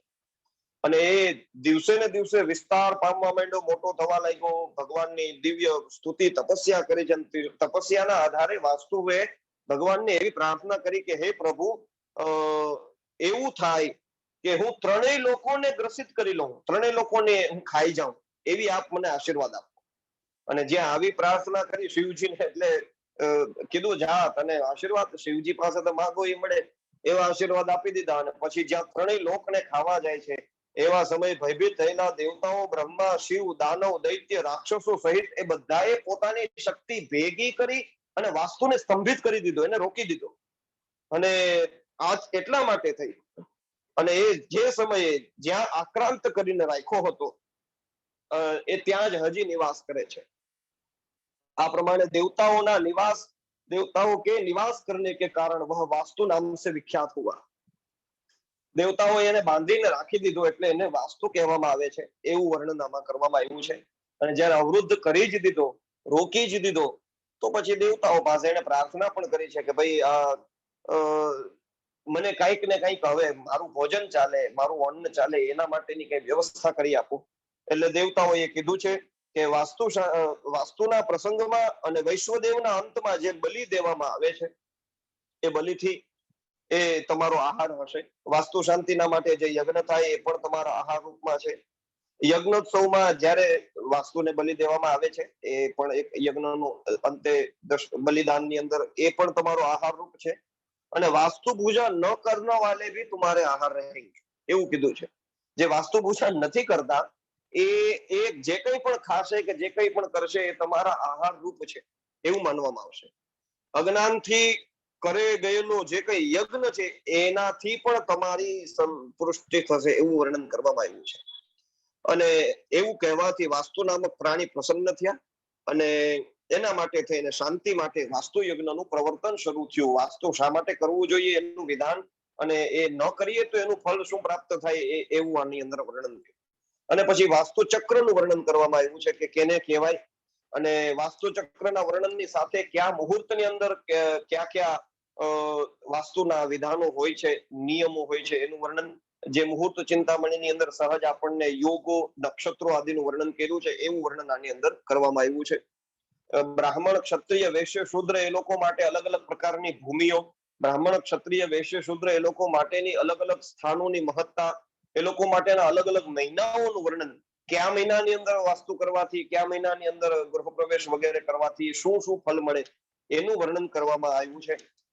અને પછી એક અધ્યાયની અંદર વાસ્તુશાસ્ત્ર ના આધાર ઉપર કેવી રીતના રાજ પ્રાસાદી બને, મહેલો તમે બનાવી શકો એનું એની આખી વિધિનું વર્ણન, આ બધું વર્ણન એ મને જે અધ્યાયો આપવામાં આવેલા હતા એ અધ્યાયોના આધાર ઉપર કરવામાં આવ્યું છે.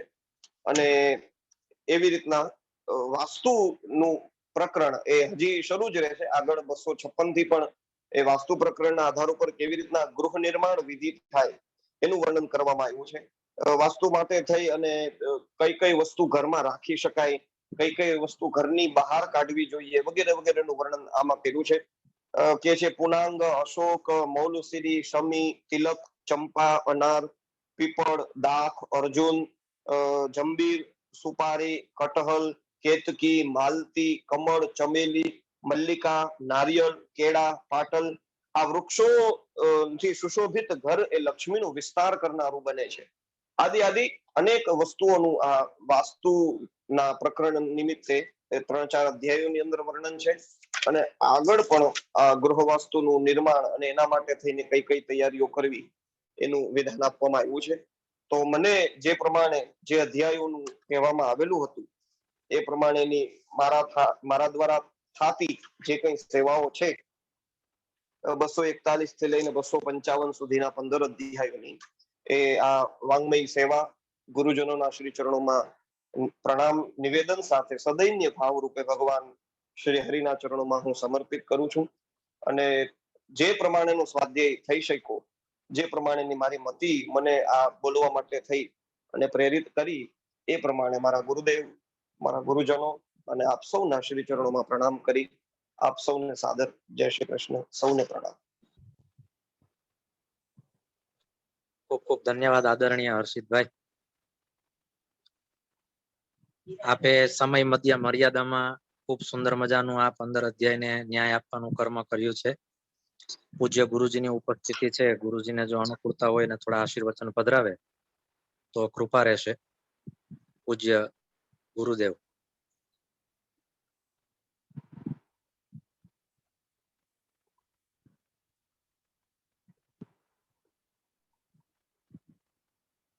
નથી બિરાજતા ગુરુજી, હમણાં સુધી હતા કદાચ, એટલે કઈ પ્રતિકૂળતા હશે. ખૂબ ખૂબ ધન્યવાદ હર્ષિતભાઈ આપનો.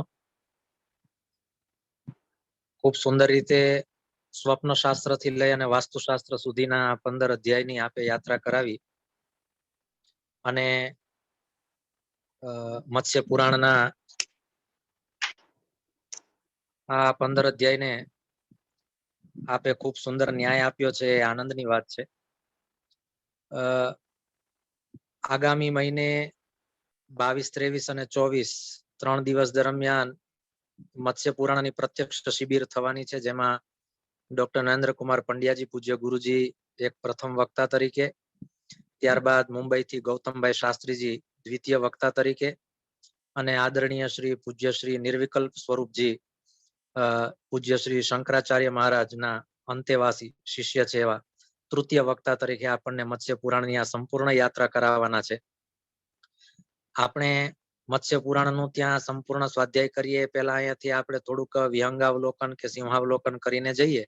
એના માટે પૂજ્ય ગુરુજી આપણને આ પ્રેરણા કરી હતી અને એ પ્રેરણાના ભાગ સ્વરૂપે આપણે દર રવિવારે 15 અધ્યાયનું સ્વાધ્યાય કરીએ છીએ, જેમાં આપે બહુ ઓછા સમયની અંદર એક તો અનુમતિ આપી અને વળી પાછું આ 15 અધ્યાયનું ખૂબ સુંદર મજાનું સ્વાધ્યાય ચિંતન કરીને એનું દોહન પધરાવ્યું.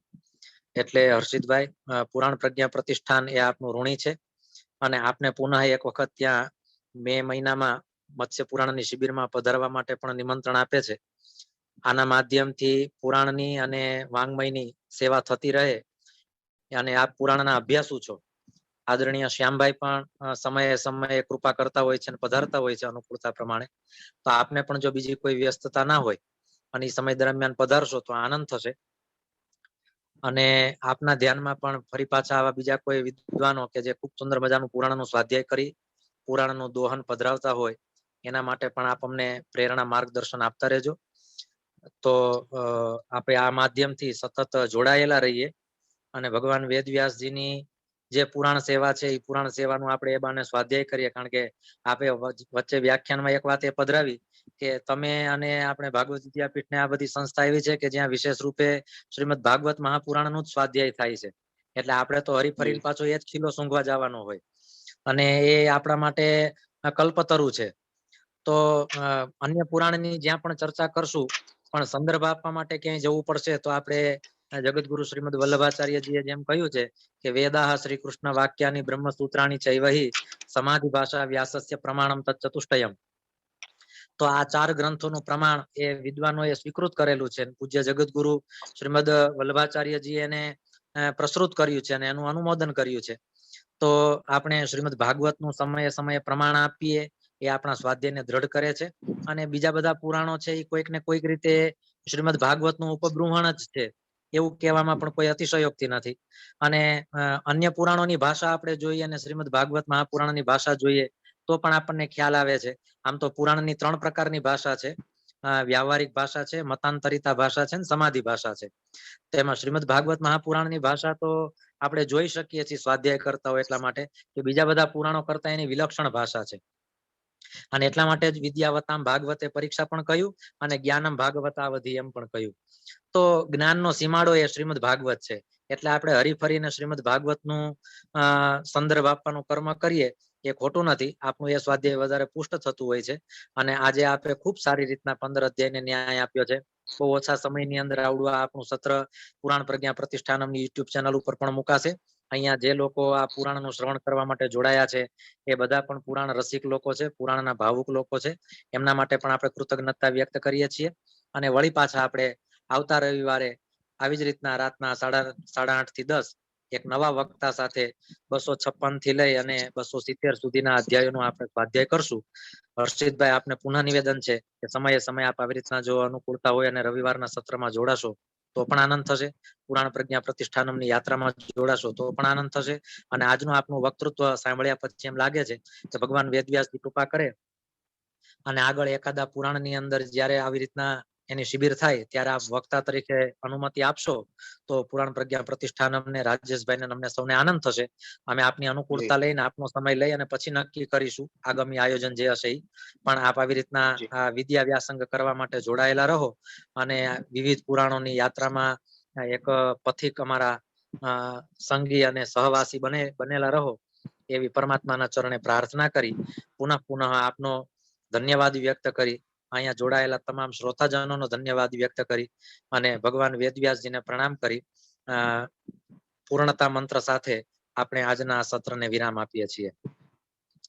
ઓમ પૂર્ણમદઃ પૂર્ણમિદં પૂર્ણાત પૂર્ણમુદચ્યતે પૂર્ણસ્ય પૂર્ણમાદાય પૂર્ણમેવાવશિષ્યતે. ઓમ શાંતિ શાંતિ શાંતિ. પરમાત્મા સૌનું મંગલ કરે એવા શુભ ભાવ સાથે આવતા રવિવારે પુનઃ મળશું. ત્યાં સુધી સૌને શુભરાત્રી. જય શ્રી કૃષ્ણ. નમો નમઃ.